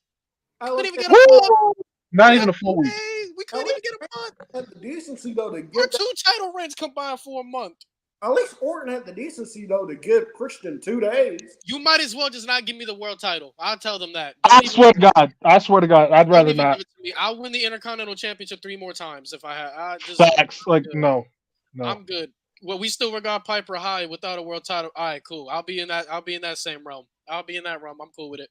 Fuck that. All right, let's switch to a good year. Let's go to a good year. I actually have some good years written down. Let's talk about it. I reached into my bag. Oh, go ahead. So go ahead, Chris. I talked about. I was gonna say, I reached into my bag a little bit, did my research. I really love '97. That is a good year. Sorry, the answer there. You said 97. I'm gonna go 2000. Oh, you gonna go in depth? Go in depth. What happened in '97? Yeah, there's a lot of good stuff. Yeah. One of the things I'll tell you I actually didn't like. Well, I was kind of about was Stone Cold's Mickey Royal Rumble win. I mean, that's. Can you at least defend Brett on that? No, he won't. He won't do it. He won't do it. I'm shocked they've never done a finish like that again. Where the referee, I'm shocked they've never done a finish like that again. Where nobody sees, where the referee, where none of the referees see somebody get eliminated, so they just sneak back in. I'm shocked they have not done it like that. Yeah. '97. What else happened there? The Austin Brett double turn is the Yeah, best double yeah, yeah, turn yeah, they've yeah, ever yeah, done. yeah. Bro, The Rumble itself was very fun. Austin sitting on the top buckle, like, Wait, the who's Rumble next? that was Sid and Michaels, right? yep. Yeah, that was actually a fine match. Canadian Um, Stampede. Oh, Brett, Shawn, and Taker at SummerSlam. That finish is one of the best match finishes we'll ever see. Bruh, Canadian Stampede, that entire pay per view. I know we got it listed for watch along, so I do not want to spoil the ending. But that ending legit might be the top 5 WWE pay per view together. Just the Mhm. chaos, just the chaos with that, just the chaos with that. That might be that might be a top 5 WWE win together. And on top of that, I'm with you. I also enjoyed the Fatal 4-Way for the vacant WWE title. that was great. That was awesome. That was what Vader, Taker, Brett, and Austin. Yes, I loved it. I loved that match, bro. Another underrated match from that year is Mankind, Triple H, and the Steel Cage. Yes, I was just watching that a couple weeks ago. Yep, bro, that is bro, we it's a good year. bro, we talking about underrated matches. Undertaker, Mankind is so good in that match. bro, we talking about underrated matches. Undertaker and Mankind from I think Revenge of the Taker. I think that was. Hmm. That was a absolutely crazy match, crazy title defense. Yeah, Paul Bearer gets set on fire. Just absolute chaos. Great title defense, man. Great match. That's an Undertaker Mankind match we do not talk about enough. But Facts. Another one, Um, another thing, of course, the first Hell in a Cell match. Uh, yeah, first time we ever saw Arguably Kane. still the best one. Yeah, arguably still the best Hell in a Cell match. I have it at number 2. Some people have that as the greatest debut in wrestling history for Kane. I think it is. That's just me. I wouldn't Um, dispute that. the screw job, whether you like it or you love it, whether you like it or not, it is what really, to me, that is Yeah, my starting point of the Attitude Era. That when I go yeah. back and watch these shows, for me, it's either SummerSlam '97 or Survivor Series '97. I look at it as the beginning of the Attitude Era. you know what I So, love about 37 in particular? Everybody that year was pissed off about something.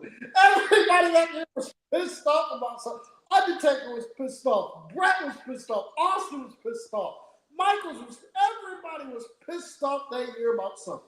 Only bad thing about 97 is WrestleMania 13. good God, dude, that was such a drag to get through. Oh my fucking The only God, thing I was a little bro. like lost on, if maybe y'all can help me out. I was reading up on Sean when he got hurt in '97 because Mhm. he didn't want to lose to Brett. Yeah, he was like, I lost That my was real. smile. Yeah, that was Yeah. real. Well, I don't know if the injury was real, but Right. Okay. I All right, lost my smile, is what he said. Okay. I got a couple of years written down. I'm Where? 2008 for one as a good year. That's a good one. Yeah. 2008. I really enjoyed 2008. So let's feel about the screw job. Brett screw Brett. You got the rise of Jeff Hardy. You gotta stop this. You got the rise of Jeff Should have Hardy. signed. Edge Undertaker Should feud. have. Edge Undertaker feud. CM Punk winning his first world champ. CM Punk winning his first world championship. Uh, I thought TNA. Excuse me. I said TNA because I got a TNA notification. But I thought, I thought 2008 was a really solid year for WWE overall. Just good year. I So agree. for me, one of the years I've written down, I Mickeyed it. NXT 2018. You had Johnny Gargano chase, which to me is still the greatest story NXT ever told. Yep. You have Aleister Black being undefeated. Actually, I'm gonna just go in order. So Johnny Gargano's chase, the greatest chase in NXT history, the greatest story that they ever told. Ciampa winning the NXT Championship is probably still the most shocking win in NXT history, beating Aleister Black and handing him his first singles L. Mhm. That was when the North American Championship was also introduced and the signing of Ricochet and EC3. 2018 was also the year Johnny got the name Johnny Takeover because he put on the best stretch of matches we've ever seen for anybody do at a takeover. Aleister Black winning the NXT Championship, like I said, beating Andrade was really good. We had the greatest takeover of all time in New Orleans. We had obviously the Gargano versus Ciampa storyline, the greatest storyline NXT, the greatest rivalry NXT ever told. Shayna Baszler dominating the NXT women's title scene that entire time. Adam Cole becoming the inaugural North American champion, and the way Ricochet won the North American title later on. And like I said, greatest takeover of all time being New Orleans. 2018 was a great year for NXT. And I also want to talk about WWF in 2000. Yeah, Yep. I was hoping we could. Yep. Because you had I don't know why, but Triple H seemed to be in his rivalry bag in 2000 because you had him and Cactus Jack. Then you also had after that it was him and Maivia, which they were killing each other. And then you Trying to had give it credit. and then on top of that, you had two monster ass returns that year. Undertaker returned and Stone Cold returned. Oh my god. Crazy ass returns. Foley was commissioner, and that was also the year where we had Armageddon Hell in a Cell. yeah. Not I think that is creatively WWE's strongest. The mid card was stacked. The main event was stacked. Mhm. Tag team scene was going crazy. Like, bro, they had everything in 2000. Bro. I don't think that there's ever been a year where we've gotten some of the best in WWE history than 2000. Royal Rumble 2000, you can argue. Royal Rumble 2000, you can argue. Backlash 2000 is unquestionably one of the best shows they've ever done. That's unquestionably one of the best shows they've ever done. SummerSlam 2000, you can make the argument. Oh my god. And then Fully Loaded 2000, that was Dude, underrated as fuck. 2000 was Fully Loaded insane 2000. year. That was also the rise of Kurt Angle, like Kurt Angle putting his stamp on the business. Like 2000 was insane. Like, this is my shit now. Yeah. Yeah. But also looking back too, 2003 was also insane. Like that was the debut of Evolution. Then you also had Goldberg in that time frame as well. And then Evolution winning all the gold at Armageddon. That was also Bollywood Maivia. Fuck him, he's a bitch. I can't rock with 2003, man. Really? WrestleMania 19 happened in 03. Then there was the year where you had the rivalries of Angle versus Lesnar. You also had HBK and Jericho, and you also had the final chapter between Maivia and Austin. And that was also Kane Unmasked. As much as I love WrestleMania 19 and Vengeance 2003, I cannot put 2003 on them. I can't. 2003 on Raw is. Yeah, I can't put 2003 on there because Raw was. That was. You spell Raw RAHHH. That's what it was. I don't think that's fair to say because a lot of people regard 2016 so high, but the main thing people talk about is SmackDown. That was the peak. We'll get there. I want to talk about 2016. I do too. Peak of the reign of terror. Like that was the peak of Triple H's reign of terror. Just that, just him burying everybody on the roster and just. I can't rock with 2003. I can't. I can't rock with 2003. I can't heavily. SmackDown, yes. SmackDown was good in 2003. I got to give SmackDown that. Especially with Lesnar and Angle having feud of the year. Oh, if you have not seen Vengeance 2003, you need to see it. If you have not seen last pay-per-view we've had here in a while. If you have not seen Vengeance 03, you need to see it. Eddie, I will do my homework. I had another one written down real quick, not too long, but 1999, Mick Foley winning the WWF titles.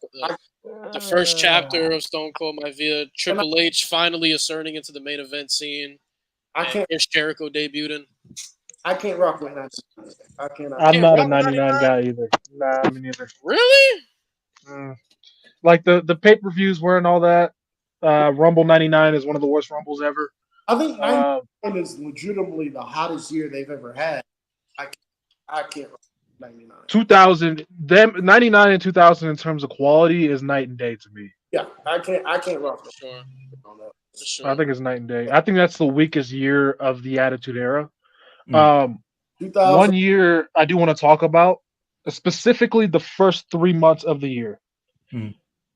I don't think in three months, from January to April of 2001, I don't think WWE has ever reached that creative peak. That was great. Royal Rumble 2001 is arguably the best Royal Rumble pay-per-view they've ever done. Mhm. No Way Out 2001 is arguably the best No Way Out they've ever done. WrestleMania X7 is the best WrestleMania of all time. Mo, I don't know That if you heard, peak. but NXT No Mercy is confirmed September 1st. And Yeah, I did hear about that. I might go. I don't know. Because it's baby time, so we'll see. Right. Well. 2001. Oh, would y'all rock? Would y'all put 02 on there? 02, you had a lot of 02. You You had a lot of good Yeah, shows. we got a lot of good debuts. Yeah, 02 That too. on there that I think really hold up. You had the rise of Brock Lesnar, obviously. You had the rise of Brock Lesnar, obviously. SmackDown 2002 in particular, great. You had the start. Yeah, you had the start of the Triple H. You had the start of the Triple H. You like that feud in 2002. That's one of the best stories we've ever told. SummerSlam 2002 is the greatest SummerSlam of all time. Hi Mitri. This is the best SummerSlam of all time, my dog. Don't let nobody tell Love you, dog. He said 05. Don't let nobody tell you different. Don't let nobody tell you that 05 is not top 3. I'm sorry. Don't let nobody tell you 2005 was. Don't let nobody do it. Don't let nobody do it. I'm taking 2000, 2001, 2002, 2013, and yeah, probably all of those over 2005. I'm taking 2024. When my ring general wins. Blaze. But it's and when Roman warranted. comes back. And when Roman comes back. Yes, sir. Yeah, SummerSlam 91 over 2005. You kidding me? Okay. No! I just watched that bullshit show. No! What was on that show? You said SummerSlam 91? Yeah, I watched SummerSlams recently. You'll see the results. Yeah, miss your birthday. Can you leave? I hate 91 so much. You talking about Kim? I hate 91. There's only one good match. Kim, you moved by Coco. You moved by Coco Beware. You moved by Coco Beware. 91 is regarded as one of the best SummerSlams they've ever done. Yes! I want my time back. Like Brett Perfect was great. All right, but are you moved by that's the it. triangle? That's it. Are you that's moved? It. That's it. Are you moved by the triangle of terror? And then the wedding segment. That's it. Are you moved by the triangle of terror? Oh my! Hogan and Ultimate Warrior against fucking General Adnan, Carlo and Sergeant Slaughter. That was fucking awful. The Commander Assis of that time. Yeah, bro. What the fuck? Fucking garbage. I hate 91. Hate SummerSlam 91. Funniest thing about that match, Warrior running to the back with the chair, only to be handed his pink. Cam out here going by what old heads say, bro. Like 1991 sucked. Next, Cam gonna praise SummerSlam 95, bro. Don't ever. 95. Let's get negative. Let's get negative real quick. 95 is fucking awful. 95 is fucking awful. 95. Abysmal. 95 was a hellhole. As of this past month, I've officially watched every pay-per-view from 1995. Not a single one was good. Yes. Rumble 95 is one of the worst Rumbles of all time. WrestleMania 11 is fucking dog shit. King of the Ring 95, don't get me fucking started. Oh, yeah, Cam loves that shit for some reason. SummerSlam 95, god damn it. They, oh my god. And then fucking Survivor Series. Trash. Whatever this McMahon was on. And why are you still defending this? Are you proceeding to defend it? Whatever this McMahon was you on. Like this? I need some of that because I had to be some good stuff. That had to be some good stuff. That had to be some good stuff.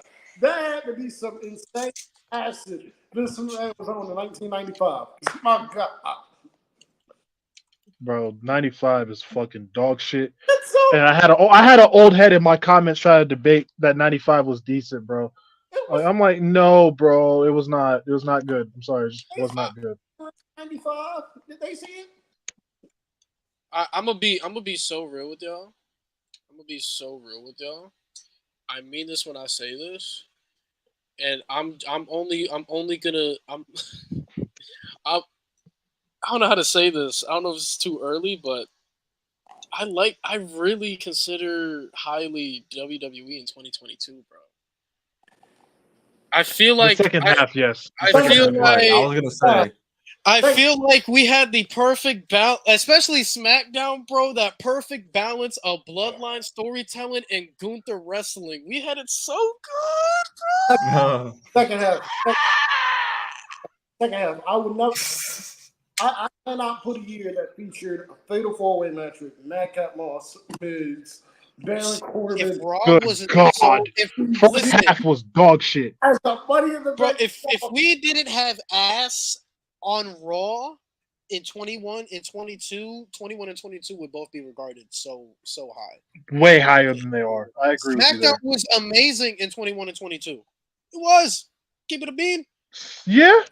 SmackDown was pretty good.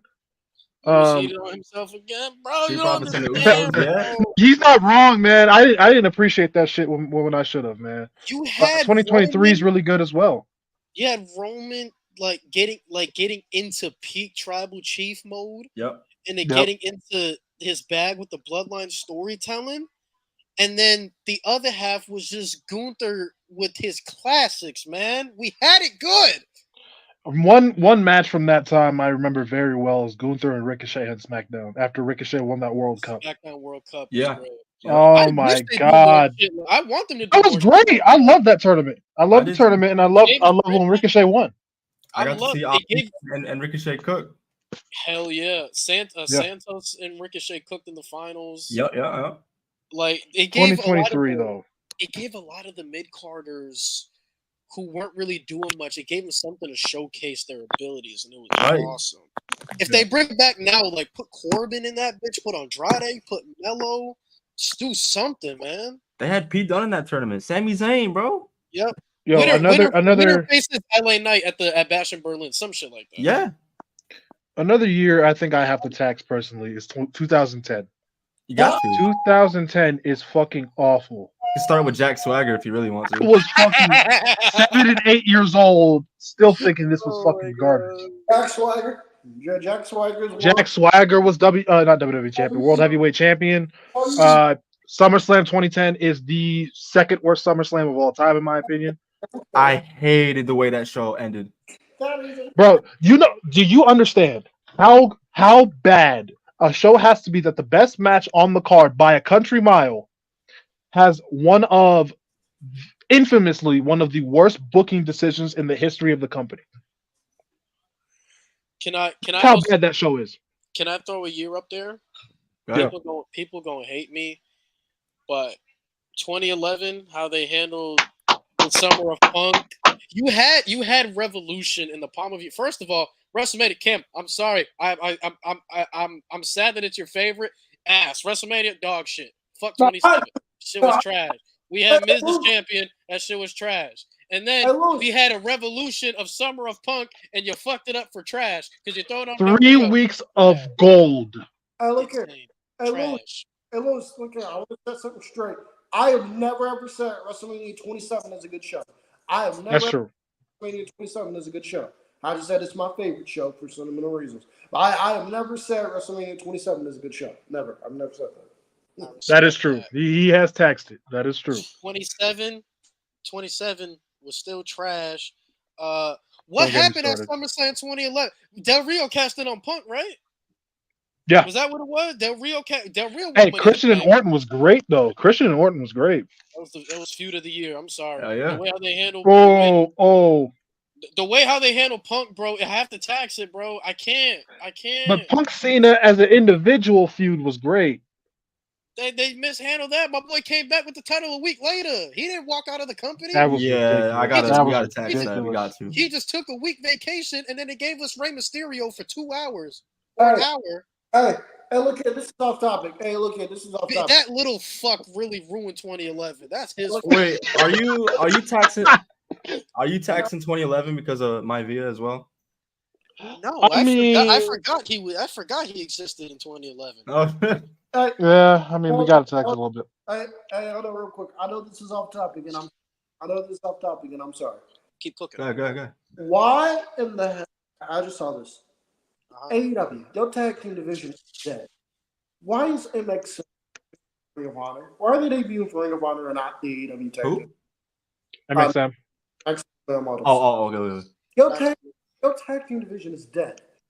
Can we please get MXM on Dynamite? Because they're a really good team. They really are. If you've seen them on the Indies, they are a really, really good team.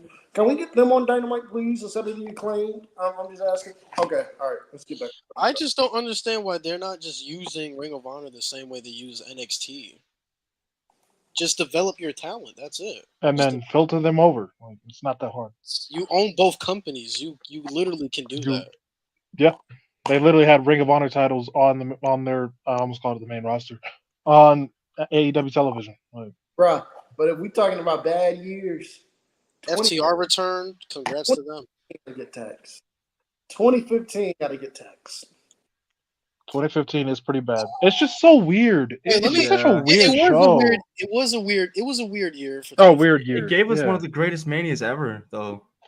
That was like the saving grace of that year. Oh my god! The John Cena U.S. Open Challenge. He was cooking with that, though. See, that's why I can say it's one of the worst, but it was very up and down. It was weird. Yeah. I didn't mind Seth. I know a lot of people thought he was booked too much like a chicken shit champion.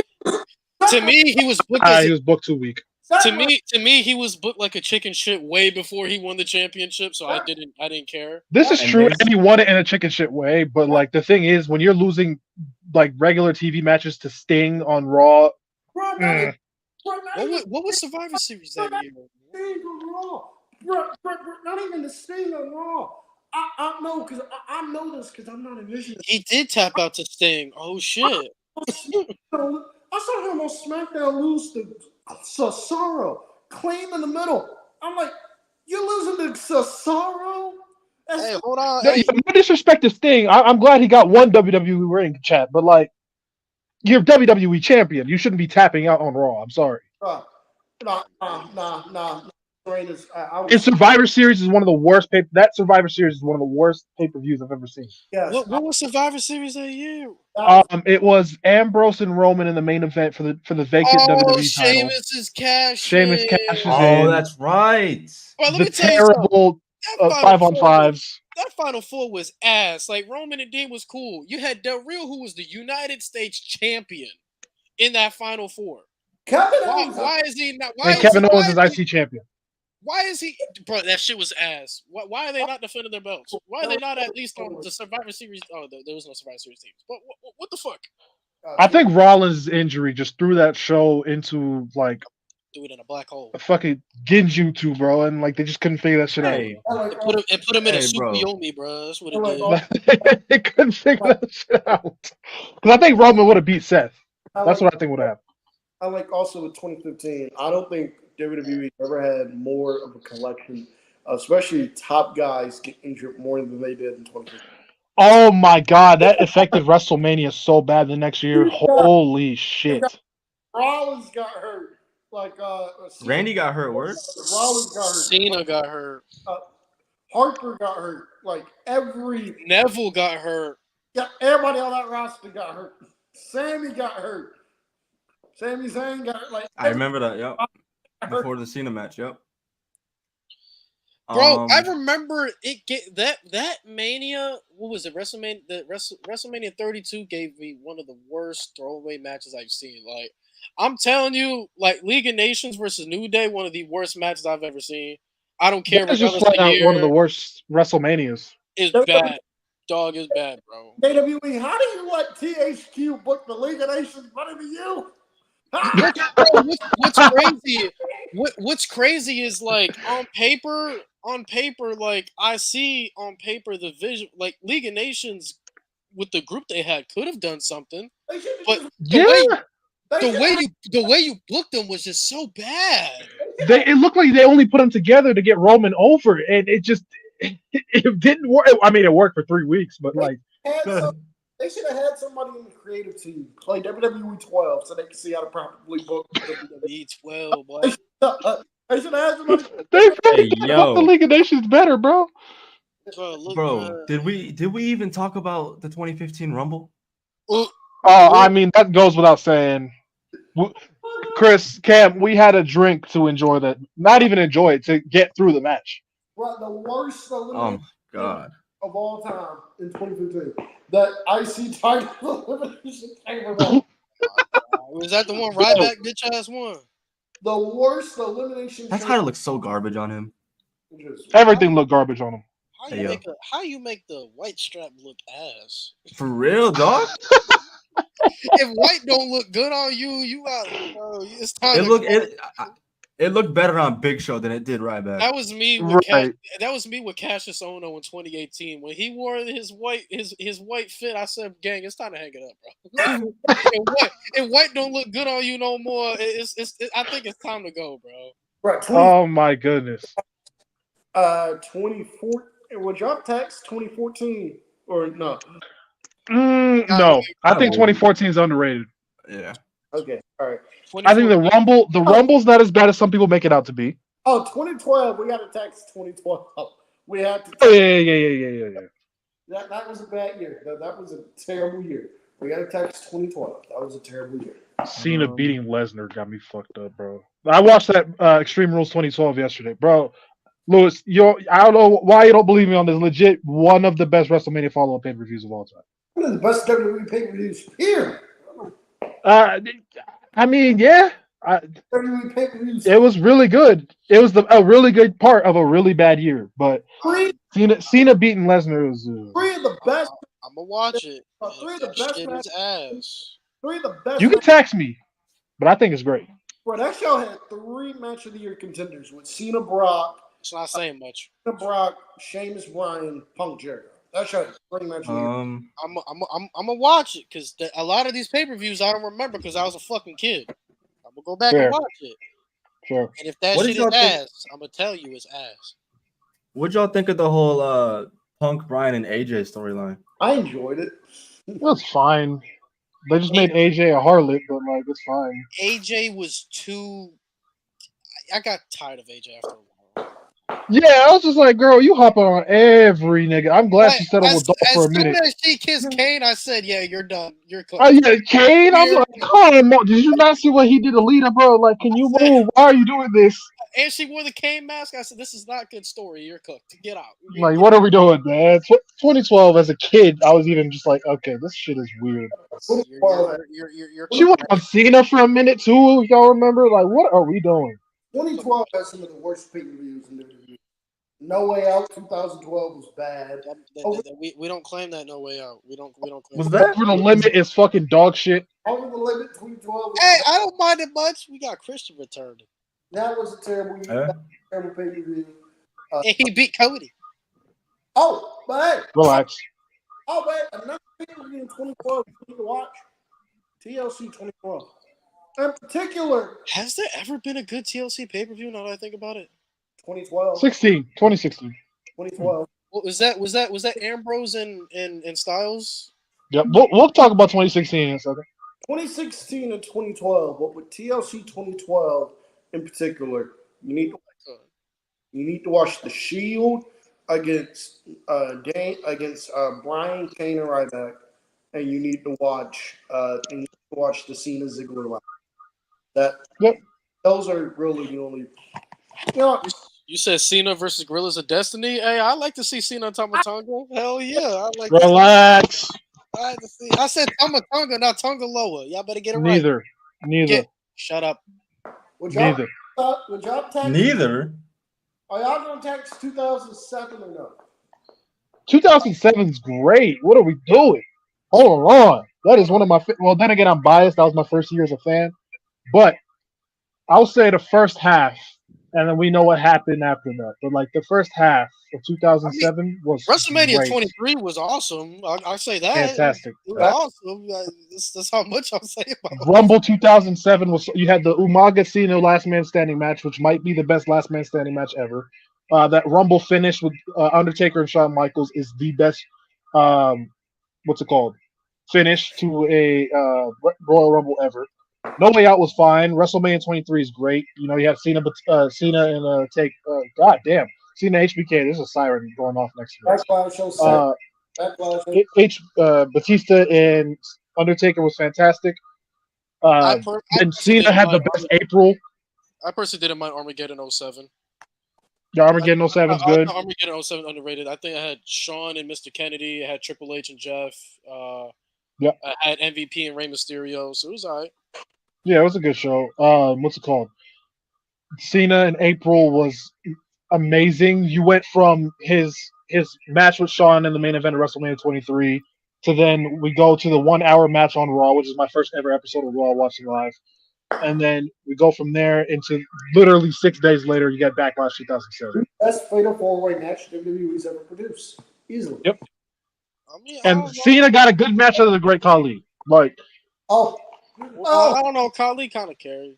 I was asking if we tax it because Khali won the world title that year.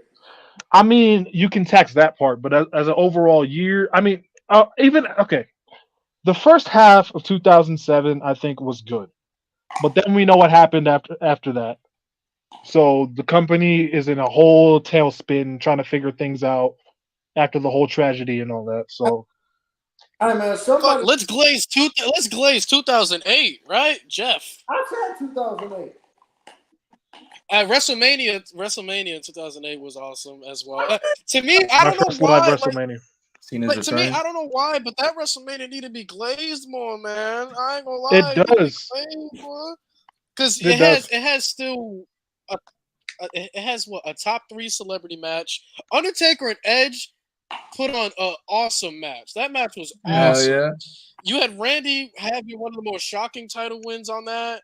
You had you had probably the greatest retirement match we've seen. Like, you had the Money in the Bank ladder match. Like, bro, this shit was so good. And then you had I don't know why.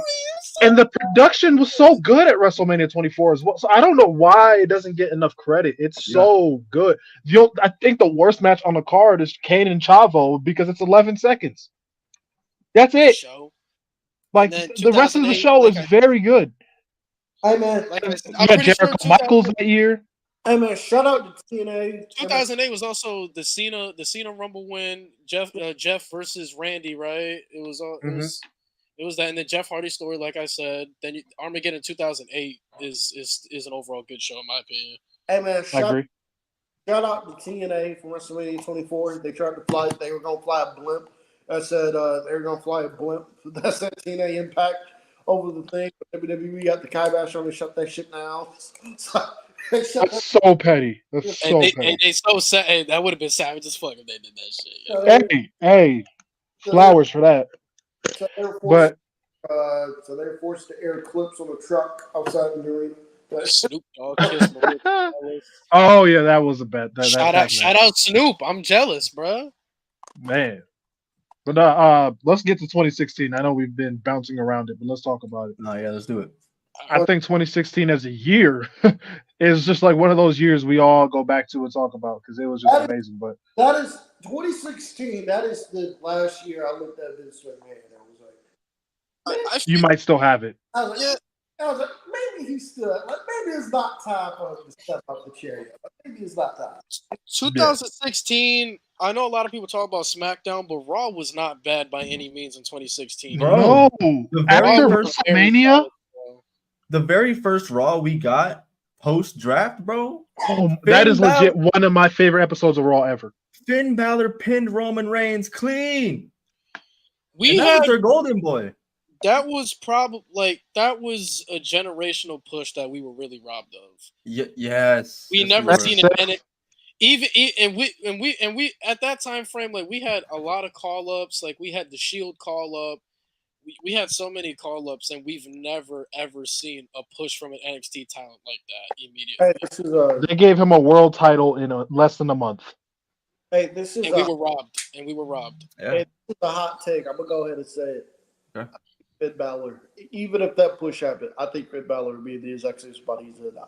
I think he would. I disagree. He's in now. The way you have to understand. I think Vince McMahon would have. I think they would have done the thing with Finn Balor to get him over. I think Vince McMahon would have got bored of him pretty quickly, and I think he'd be in the exact spot he's in now. Nah, because I feel like Vince lost confidence in him when he got hurt. That was the thing.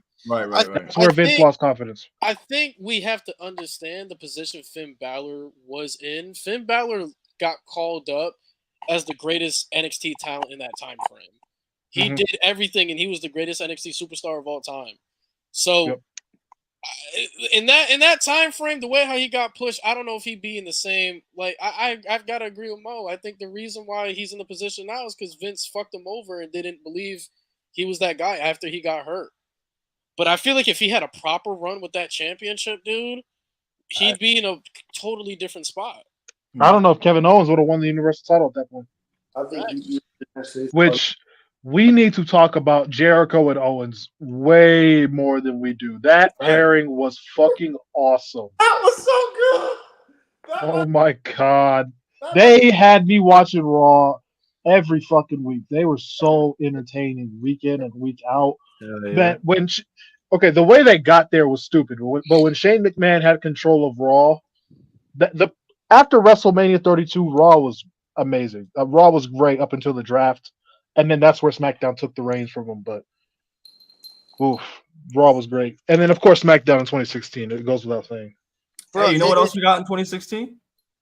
We killed the Divas title. Facts. Thank God. Women were actually taken serious. Crazy thing is WrestleMania 32 in May 2016 go to a bad start. Mm-hmm. But man, like I felt like 2016 really started picking up steam when they let the chains off of AJ. When they turned him heel and they went full in on his push, that to me changed the landscape of everything. It was amazing. The whole beat up John Cena, I loved it. It was amazing to me to see AJ Styles like immediately challenge the WWE Championship. And like this, it was amazing for me. I don't think anybody expected from when AJ Styles debuted 4 months later that man would be in the main event wrestling for the WWE title. And AJ, what's crazy was you wouldn't think that he was going to be champion in 2016 because he lost to Jericho at 32. Yeah, I remember the conversations around that time. Like, people were concerned. Yeah. And he lost to Roman Reigns twice. He lost to him at Payback and at Extreme Rules. So you didn't think that they would pull the trigger after losing 3 big matches like that. You wouldn't think Vince McMahon will look at a guy like AJ Styles and go, you would think you would look at a guy in AJ Styles and go, I'm gonna make you one of my top guys. Like you would not expect that. But AJ Styles is such a once in a generation talent. Vince McMahon looked at AJ and went, "You are one of my top guys." Like that is absolutely incredible. Like a guy that size, especially with his age at the time, but still being able to go in there and like the fact that Vince McMahon thought so highly, it still thinks so highly of AJ Styles, to where Vince McMahon under AJ Styles, two-time WWE champion, always on TV, and Vince McMahon went to AJ and was like, I'm gonna put Omos with you because we got a big guy. I'm gonna put him with. Yeah.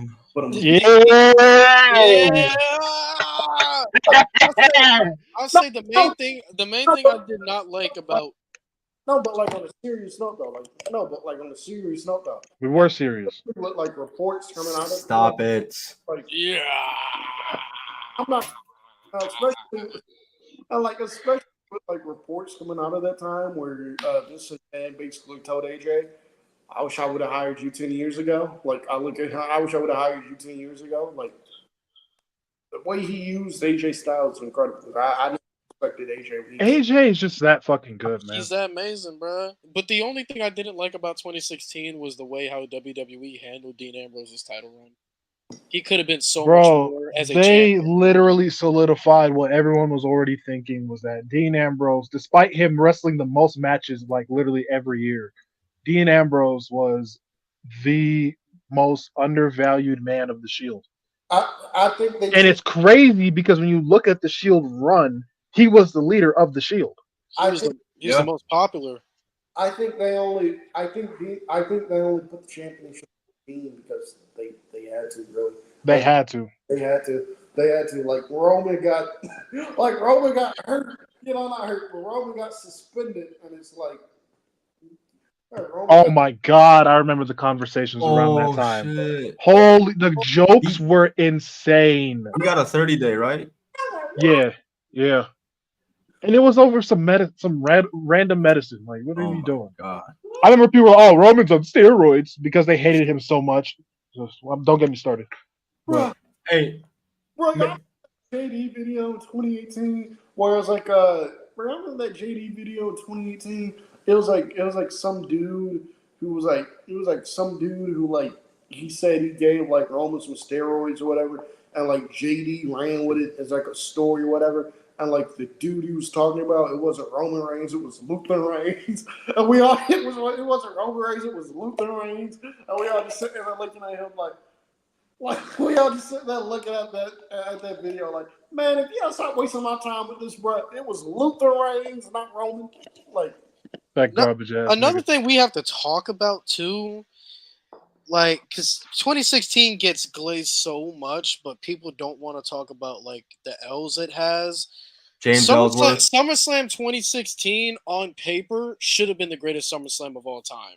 If you look Yeah. at the matchups. That was a disappointment. It was a horrible, aside from Cena and Styles, I don't know how they woke that crowd up, but other than that, it was Rock Randy was a letdown. That was a letdown. Finn and Seth was a good match, but the crowd was so dead. It was so bad. Like SummerSlam 2016, so I think that SummerSlam suffered from it being too damn long. I think that's just yeah. Another thing that hurt it was like Rollins and Balor were actually having a great match, but fans just kept complaining about the belt, which I get. The belt was ugly, but like, bro, watch the fucking match. He still looks the best with it, though. Finn, yeah, man. Oh my god. KO didn't look bad. KO his outfits fit the colorway, so it was okay. But I don't think Rollins looked bad with it either. Nah, it was just a bad time with it. That was all. It's bad. SmackDown. I mean, not SmackDown. 2016. It's a really good year, but they Raw also gets have some disrespected. really bad bads too. Yeah, WrestleMania 32 is awful. SummerSlam 2016, like I said, but also like Battleground 2016 was a great fucking show. I love watching that back. Sami Zayn and Kevin Owens, one of my favorite matches of all time. That Shield triple threat was better back, than I remembered. Yeah. I'm sad they didn't make it about the Shield. They made it about brand versus brand. They should have. That should have been a WrestleMania main event at some point. James Ellsworth that year. James Ellsworth. I'm 50-50 on it. I didn't find him funny. I didn't find him funny. In that specific time frame, like live, it was funny for a little bit. I got tired of it. And then it got tiring. Yeah, with Carmella, I was done with it, bro. When they had him win it. When he turned on Ambrose, I was like, all right, man. Yeah, it's kind of, yeah. I'm like, now you're dragging it. Like, Ambrose, like, now that's how we have Ambrose get out of the world title picture? Really? James Ellsworth? Okay. Then they had him win the Money in the Bank for Carmella, bro. I'm like, oh my god. Oh my god. I mean, he won a singles accomplishment before Jey Uso, but I digress. Bro, the one thing that Survivor Series 2016. Oh, so speaking of Jey Uso, Randy Orton wife, the version of the wife fable with Randy Orton is Aura. Peak Aura. I am so upset. I would have never, ever, I don't care. Randy would have never won the Rumble. I would not have disbanded that group because you could have done so much amazing shit with that group. Yeah. It was too. I'm sorry, Cam. Go ahead. I mean, we talked about Jey Uso. Fuck that. No, fuck him. Well, I don't want to talk about mid-card Jey Uso. I don't want to talk about that loser. You know what's sad? What? Bryan Danielson won a big match before Jey Uso. Bro. I mean, that's not a sad. It's Daniel Bryan. Or Bryan Danielson, excuse me. Bryan Danielson, bro. He's... Right. But trying to think. Oh, Heath Slater in 2016 was great too. Oh, I Got Kids. His tag team with Rhino was about hilarious. I don't give a shit about your kids, man. Dolph Ziggler finally being booked like he was given a fuck.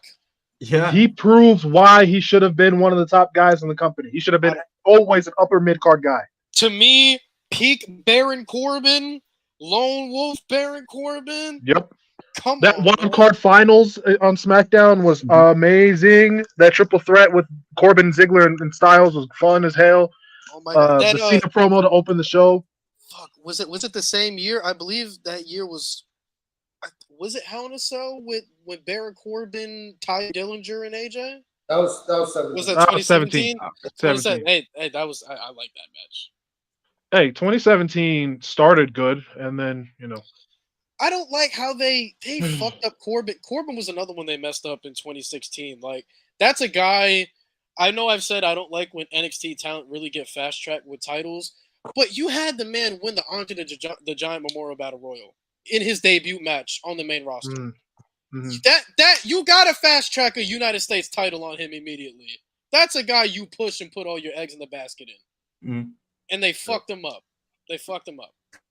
And I forgot we didn't even mention the Cena Styles feud, which to me is a Yeah. top 5 John Cena rivalry. Facts. It's better than Cena and Orton. Thank you. We'll say it again.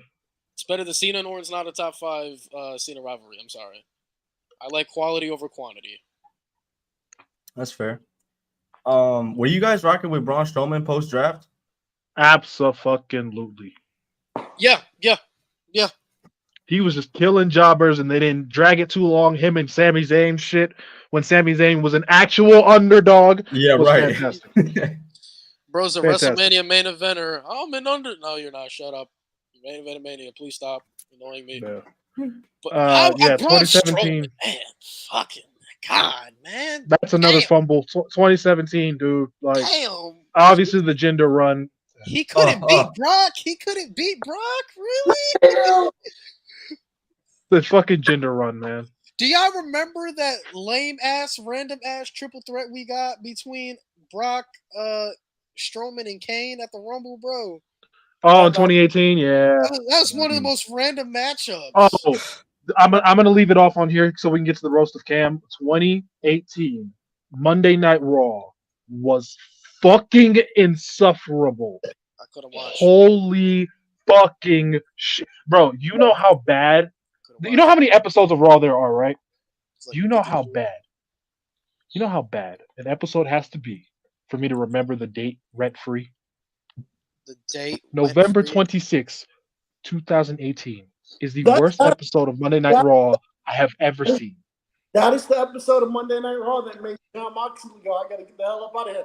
That is the episode. They shot that nigga in the ass. That is the episode of Monday Night Raw that made John Moxley go, I gotta get the hell up out of here. That is the one episode. You know how bad it is when Rollins and Ziggler have a match and I don't care? It's stupid. Rollins won with the Superplex Falcon Arrow combo when he never wins with that. I would like to know. I would love to be in these creative meetings with Vince and just understand his thought process on how he would get some of these things over. Like, would I really? This was the time he was ripping up contracts. Oh, not contracts, scripts. I would love to be in the room where somebody pitched Bobby Lashley's sisters. I want to know who pitched that, and I want to know what was their thought process. That's what I want to know. That's what I want to know. Who pitched Bobby Lashley's ass being pointed to? Hey, bro, Leo Rush was hyping that thing up like rent was due. Yeah, Big Bob. Yeah, Big Bob. Sure. Like, what are we doing? Big Bob Lashley. Hey, he was hyping up like rent was due, bro. Oh my god, man. Yeah, that's the last year I want to talk about. I don't want to drag it. Love the pairing. That pairing worked. Yes, it did. It absolutely did. did. If that pairing happened today, money. Hell yeah. Hey, I thought it was a missed opportunity to have him as a tag team. That could have worked. They could have worked. I didn't even think about that. Okay. They could have worked. A small, high-flying guy, big powerhouse dude works every time with a tag team. Hey, before we move on, I want to show y'all this right here. I'm going to switch topics. I'm going to show y'all this right here, and I'm going to go off. Y'all see that? Is that Dalton Castle versus Roderick Strong? Y'all see the... Two former Ring of Honor world champions on Collision, guys. No, not that. Do you see the thing above the graphic? Winner No, it was posted by Ring of Honor? Wait, what is it? Winner faces... Mark Briscoe... AEW. I'm asking this, buddy. So the winner faces Mark Briscoe for the Ring of Honor World Title win. Death Before Dishonor. Hey. So Mark Briscoe got another successful win, bro. Let's go, baby. I'm complaining about this. Y'all can't do this much on Ring of Honor. Y'all have to do this shit on Collision. Why? Who would see it? Man, nobody watches Collision. It's okay. Why just not that thing on AEW television? Why? Cam. I'm gonna be so honest with you. Ring of Honor's dead, and they're not gonna. I'm sorry. There's nothing you can do to build that brand up. First of all, they're on a paid programming thing. You don't even have Ring of Honor on live television for people to watch. That's the one reason why people. That's probably the main reason. Nobody's spending $10 to. It's not NXT where you're getting so much fucking quality and a lot of big names are going. No, you're getting a bunch of lower end indie guys going to Ring of Honor, and you're forcing us to pay $10 a month to watch that. I'm not doing that. Lewis, man, I pitched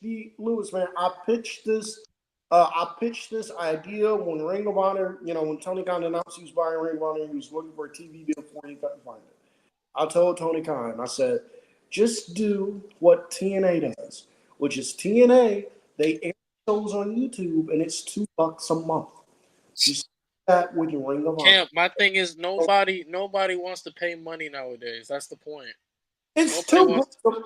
I understand it's $2, but nobody wants to pay money, bro. Especially if you're spending money on something, you have to show me that the quality is amazing. Ring of Honor right now consists of a lot of Ring of Honor guys that should not be in Ring of Honor anymore and a bunch of lower tier indie guys. You can't get invested like that.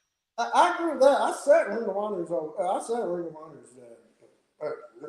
it's a dead brand. I've said that. It's unfortunate. Ring of Honor is my favorite company of all time, but it is what it is. Call a spade, bro. They've been trying to get more exposure, but again, nobody's paying money for a dead product. That's why nobody was invested in Impact Wrestling for a while. Why am I going to invest something that can potentially be dead? Not doing that. That's why a lot of people didn't want to invest money in the WWE for a while. Shit was ass. It was. Facts. Shit was trash.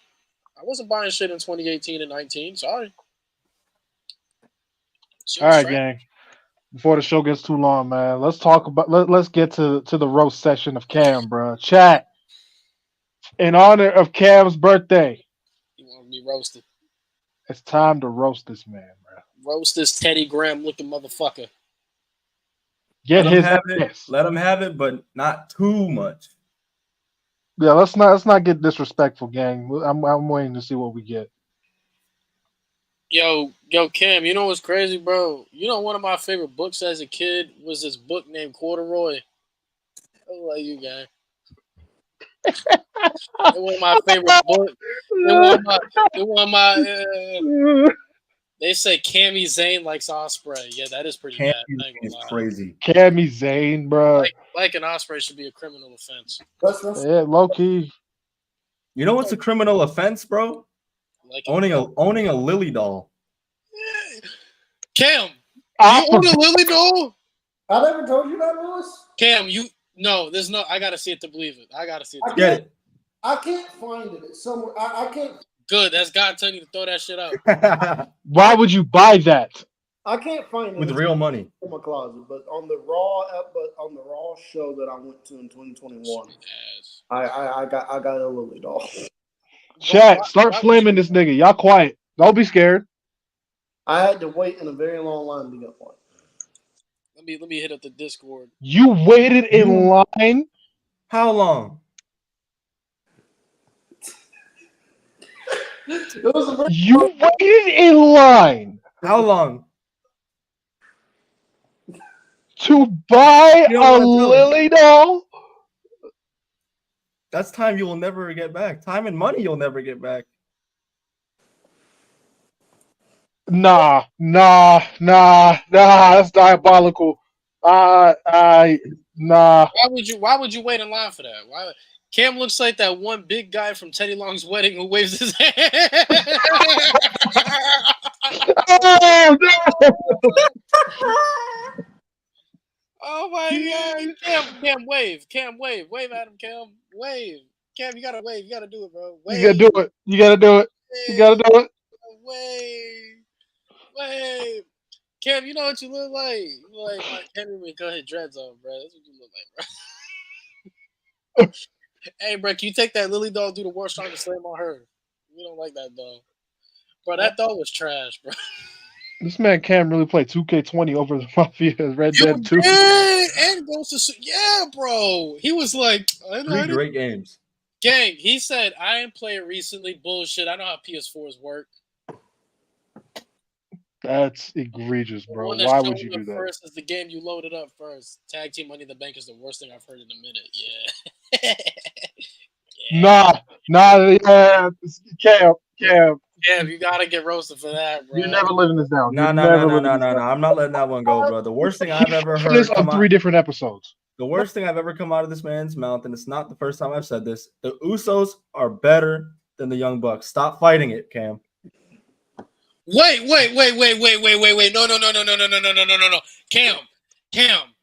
No. Cam, there's no way. Cam, there's this. Cameron. Government. Cameron Johnson. BBC. Government is crazy. Cameron, Mr. Big Back Johnson. I listen. No, you shut up. There's no way he doesn't think that. He doesn't think that. He said it on multiple occasions and still feels this way. Cam, you don't think that. You don't think Young Bucks are better than the Usos. You don't think that. You don't think No. Cam, you don't think that, bro. Cam. The Young Bucks have never made events at WrestleMania. It's the Usos. Okay. Good. Cam likes Osprey and wants people to announce their cash ins. Why do you want that, Cam? Why do I want that? I'll tell y'all why I want that. He's fighting for this. Tell y'all. Get the sign. I'll tell y'all why. I'll tell y'all why I want this. This is why. Damian Priest, for example. Damian Priest comes off as a fluky world champion, right? Now, could you imagine? Who the fuck is Osprey? Hold on, let me finish. Now, could you imagine? By the way, how he beat That's Damian crazy. Priest? Could you imagine how much Trash. experience Damian Priest would come off as if Damian Priest went up to Seth Rollins and Drew McIntyre and went, "Hey man, I don't know what you're doing at Backlash, but at Backlash, I'm gonna whoop your ass when I cash this in and I walk out World Heavyweight Champion." Do you know how good Osprey would look if he did one of these? Long lost son of Ruckus is crazy, bro. You got your ass. Or how about if Will Ospreay stayed on the mat for more than 5 seconds? Cook more. Oh wow. Damn. Cam. There's no way. So announcing the cash in, taking away what the cash in is supposed to be, bro. You might as well just do a bunch of #1 contender matches. Right. Either announce cash in or get rid of Money in the Bank. What? Why get rid of it, bro? According to who? And look, this Priest wins a world title match, unlike Osprey. What kind of ultimatum is that? I'm over it. Oh my god. Wait a minute. Yeah, and if Priest lost, you would have said it was stupid. I don't know. What? What the? Yeah. Oh my god. I mean, this guy also thinks Osprey better than Brett. So Yeah, that's kind of ridiculous. That's kind of ridiculous. That's absolutely ridiculous. that should be. You know what I'm saying? You know what I'm saying, King Dante? Look at this, bro. But Osprey can't. You know the roast of Osprey. You know the one time where a major company trusted Osprey to be a world champion? He held it for 3 months, and then 3 months in, he got hurt, so they never trusted him to hold the belt again. First off, Will Ospreay was former IWGP World Heavyweight Champion. Yeah, no, I said it. I said, do you know the one time a major company trusted him to be world champion? He couldn't carry the load because he got hurt, and he never got the belt back. And second of all, Damian Priest fully healthy. You know what I'm saying? second of all, Lucha Underground Over 100 days. did it. Second of all, Lucha Underground did it with their version of Money in the Bank. No. Oh my god! The gift of the gods is not the same thing It's their version. as Money in the Bank. No, because Dario Cueto at the beginning of the Gift of the Gods qualifying said that the Gift of the Gods is not. If he threw a shot at WWE, he said it's not I'm a cash in kind of belt. It is a type of belt where you announce ahead of time where you want your match. So if you want it next week, you get it next Cam week. just wants the If Money you in the get Bank it- to be changed. If you get it at Ultima Lucha, you get it at Ultima Lucha. That's if you get it at Graver Consequences, you get it at Grave Consequences. My point is, that's what Money in the Bank should be. No! No! Going away 20 years of history. Oh my god, stop it. Why are you doing this? Yeah, this is probably his worst take of his life. It ain't This is on probably the worst take of his life. It ain't 09. It ain't 2011. It ain't 2013. It ain't 2015. It ain't 2019. It ain't 2021. So literally 3 years ago, bro. Cam, we are the smartest generation up to date. You know damn well. Stop it. Stop it. Stop it. He Stop said, it. Osprey is better than Gunther. No, the fuck. In what world? Oh my god! In what world? Do you want to do this now? I'll body you right now. What world? Go ahead. In what Osprey, world? well, Osprey is the best wrestler in the world. I don't know How? He's not even better than Danielson. So how can he be better than Gunther? He's Just not how even better exactly- than. He's not even better than Ilya, bro. Oh wow! Look what someone said in the fucking Discord. If I can Look get at it better, and that's Cam on the bottom. Better bet Will Ospreay is the best wrestler. That's what I'm saying, bro. How could That's you say good. that the Young Bucks are better than? How could you ever think that at one point? At any point, bro, the fucking Young Bucks are not like that, bro. How would you do that? How that work, Cam? First of all, now let's get into this shit. I'm tired of having this stupid ass debate. Why is Ospreay better than Gunther? I'm tired of this shit. I'm putting this debate. I feel like I can't get away from this debate because Ospreay fans are sensitive. They don't like hearing the truth. Better Bell. No. Will You Ospreay. already lost. Oh, Bell to bell. You know what bell to bell means? Better Cam. Bell. When Bell, I'm listening. Ospreay is the best wrestler in the world. How? He's not even better than Danielson. What are we doing? He is better than Daniels. No.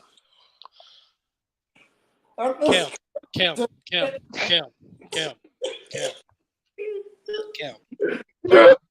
The slow rise of the side is killing me.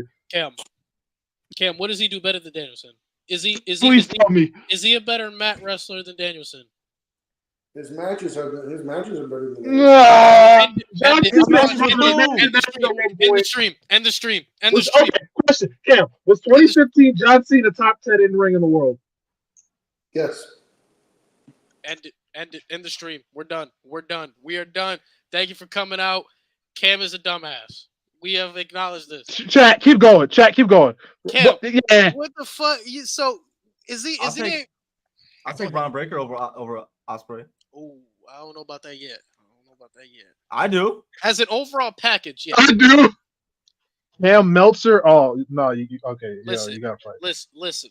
You gotta fight. You gotta fight. Cam.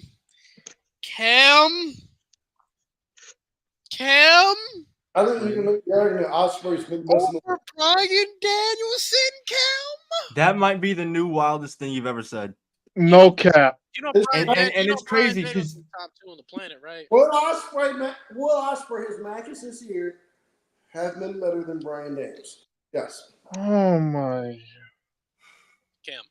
Mm-hmm. Brian. His matches this year. oh my god, bro, I hate it here. Matches.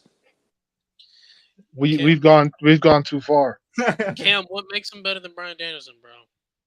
I just think his match quality this year has been better than Daniels. That's not what I'm asking, bro. How is he better than Danielson overall, bro? At what? Because Cena's this match year? quality in 2015 was like that, but he wasn't the best in the world. I'm watching Cena before Ospreay. Oh.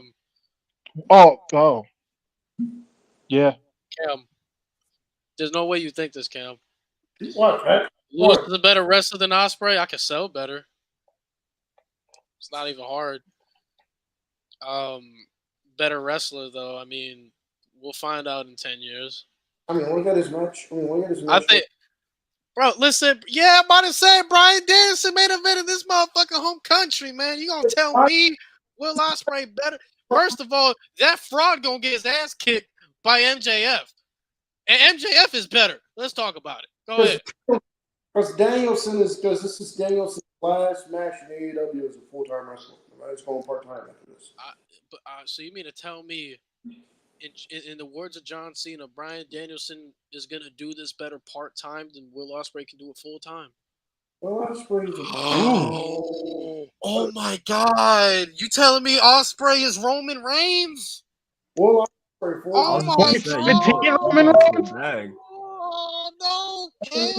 You just set your boy up for failure. You said Ospreay is the big dog now? Oh man. Might as well be, bro. Aerial Assassin, Big Dog. They're both in the air. Big Dog jumps in the air. You feel me?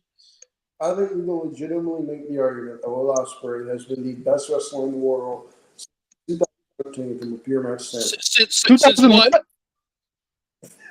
Since what? It's 2019 from a pure match. Oh, hell no. Seth Rollins exists, buddy. Hell no. Seth Rollins exists. Kenny Omega exists. Hell no. No. Phoenix exists. Phoenix exists. Josh Alexander exists. From a pure match. You said 2019, so that also means Johnny Gargano exists. From a pure match standpoint, yes. Pure match standpoint, you. I'm not Adam Cole in 2019? I'm not Adam Cole in 2019. Yes. I'm not discrediting Ospreay in that time, but there's no clear cut. He's not no clear cut guy for that.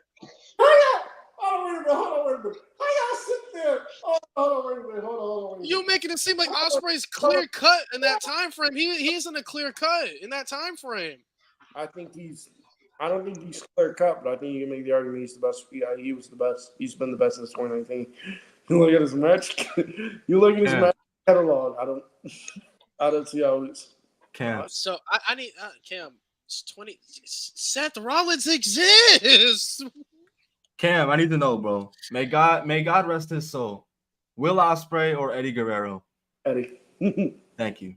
He's just saying that. He's just saying that. He don't believe it. He doesn't believe it. You think Will Ospreay better than Eddie in the ring, don't you? Don't ever say that. Don't ever. You think Will Ospreay better wrestler than Eddie Guerrero, don't you? No. Go ahead and say it. Go ahead. You know you want. Go ahead. Rey Mysterio or Will Ospreay? That's a little tough. Ray, not tough for me. Ray's an underrated seller. He don't get enough love for the selling. That's where he wins. Yeah. Ray's what, a top 20 in-ring performer? Probably higher. Top 20? I give him top 25.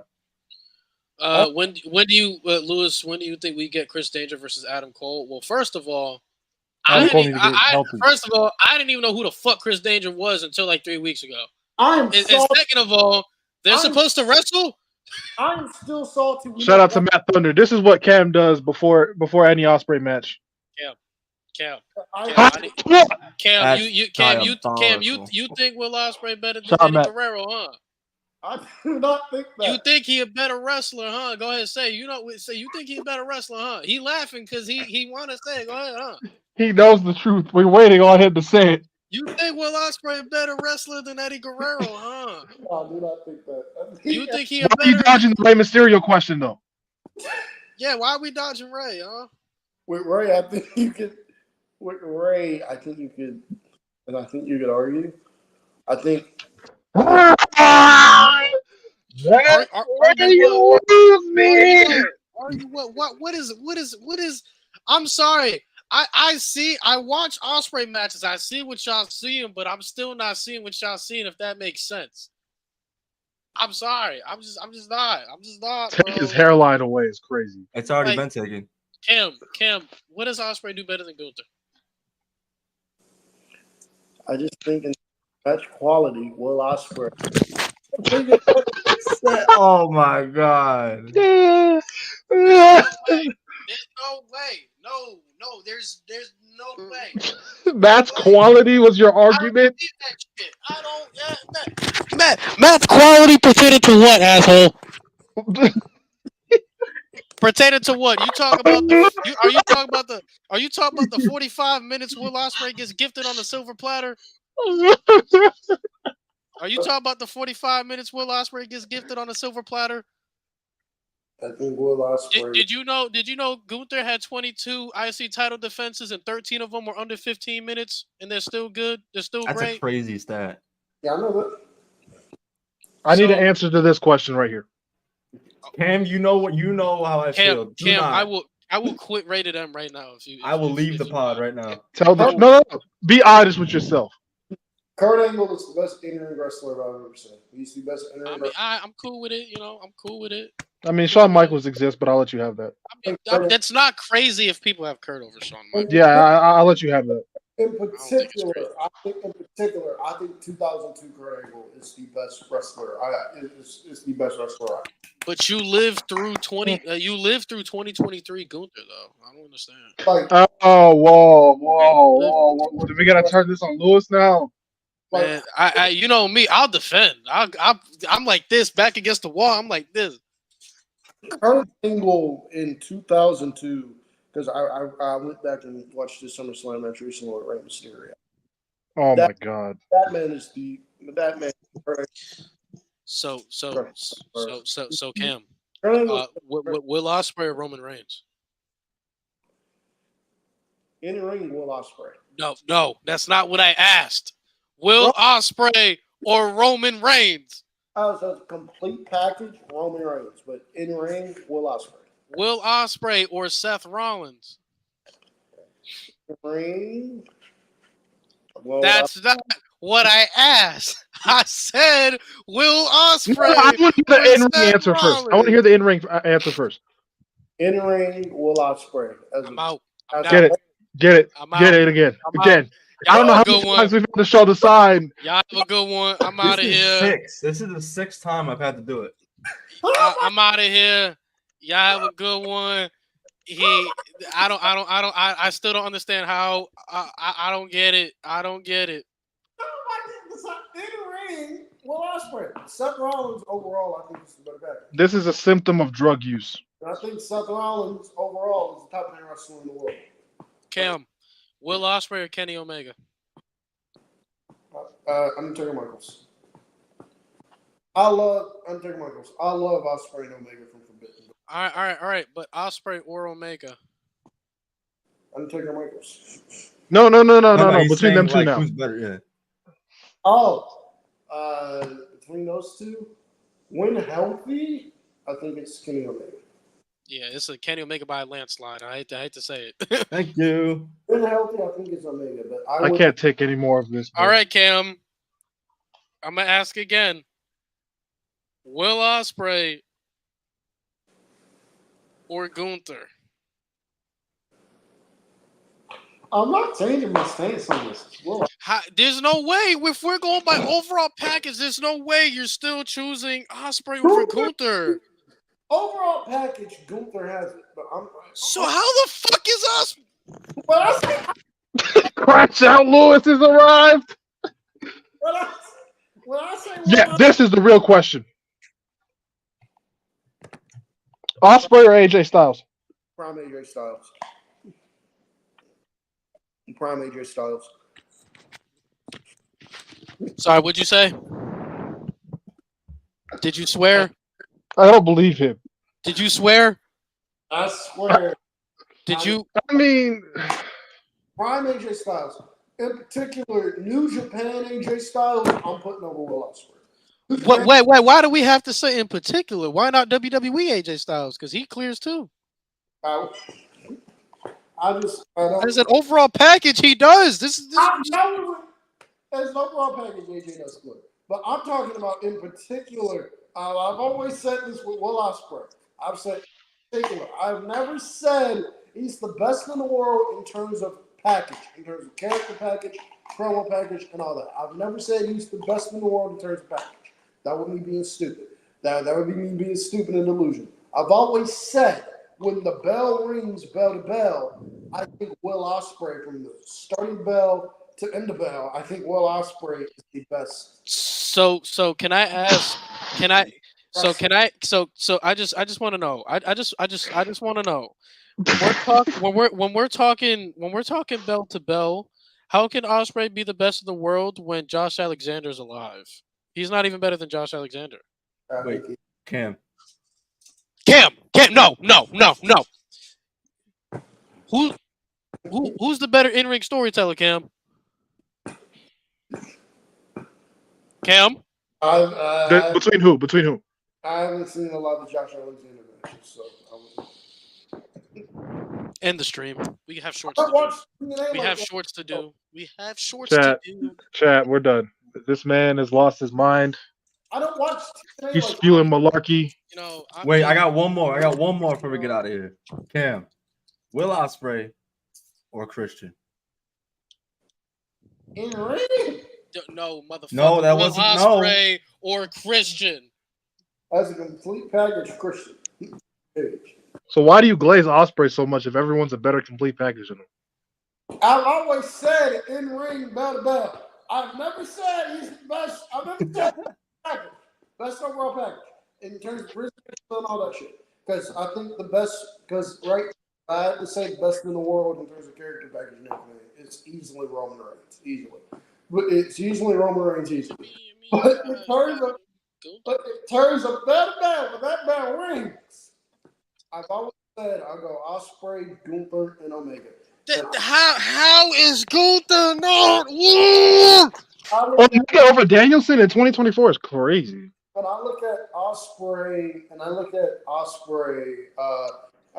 Ospreay versus Gunther debates the same way I do with Jokic, and with the same way I do with Nikola Jokic debates. Like, if you sit there and tell me, like, to me, Nikola Jokic is the best player in the NBA. But if you sit there and tell me I have Giannis or I have Luka ahead of him, I'm not going to be mad at you. I'm going to go, okay. I will. Okay, but to me, Nikola Jokic is the best player in the NBA. But if you say Luke is better, if you say Giannis is better, I'm not going to sit there and argue with you today. I will, because you're wrong. All right, but here, so let me break it down to y'all, right? So on one hand, we have LeBron, you know what I'm saying, who's Gunther, and then on the other hand, we have Kwame Brown, who's Will Ospreay. So that's a little bit too insulting. I'm sorry. So you got LeBron, who's Gunther. Then you got Ospreay, who's KD. Okay, so you tell me who's better. Yeah, it's still a little too disrespectful to Ospreay, but I mean, you can have it. Bro, what you mean, bro? The rings count, Mo. No, they don't. Let's be honest. His career has never been better than LeBron James. Did you? Huh? What'd you say? He said Kevin Durant has never been better than LeBron. So I mean, cool. Never been better than Gunther. End of conversation. We've ended this conversation. You just got ethered. So we caught you. Let me tell you something, buddy. I have never said that Seiko Sid is a good wrestler. I've never said Seiko Sid is a good wrestler. I said he should be in the Hall of Fame. But I've never said no, we're not doing this shit, bro. We're not doing this shit, bro. Not doing this shit, bro. I will say though. I will say though. Psycho Sid might be better than Jey Uso, but you know. Yeah. End of show.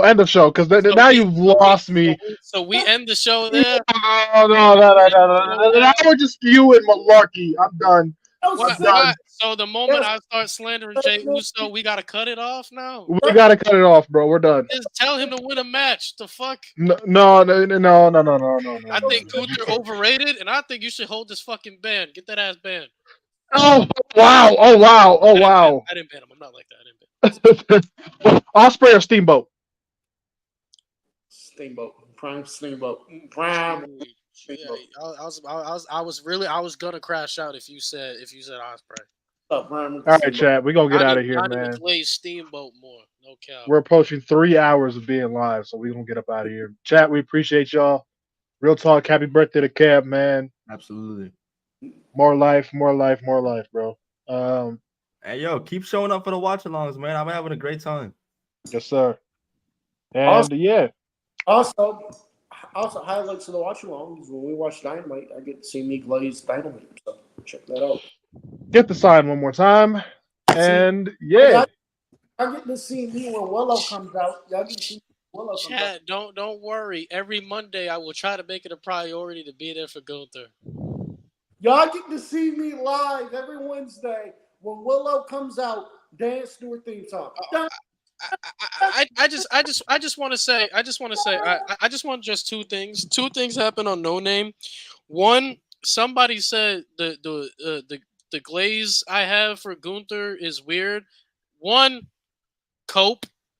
And then the other one is apparently all of us on No Name Mo don't have common sense when we're thinking logically about wrestlers because we have certain hatred that leans towards bias to those wrestlers. And what I have to say to that is cope again. I don't like the same wrestlers you like. So shut up. Hey, man. Bret Hart sucks. Cry about it. This is Lewis, what the hell you doing? Great Khali sucks. Cry about it, I guess. Lewis, what you doing like that, bro? I saw Debatable Wrestling Opinions. They compared Nexus to OKC, and you liked it? Which OKC? Not too much on my boy, bro. He makes my thumbnails. Which OKC we talking about? Oh yeah, because it's a young, promising group with potential that's eventually going to get blown the fuck up. We know young cores like that in the NBA when they have a lot of potential and then they have a lot of success. There's always going to be that one guy that's going to want to get massively overpaid that they're going to let walk, and then he's going to get the bag elsewhere, and that's going to start the domino effect. Happens every time. This is sad. Eli. Don't piss me off. Don't piss me Eli, off. I will ban your ass. They compared Great Khali to playoffs. End it. Done. I'm I done. mean, No.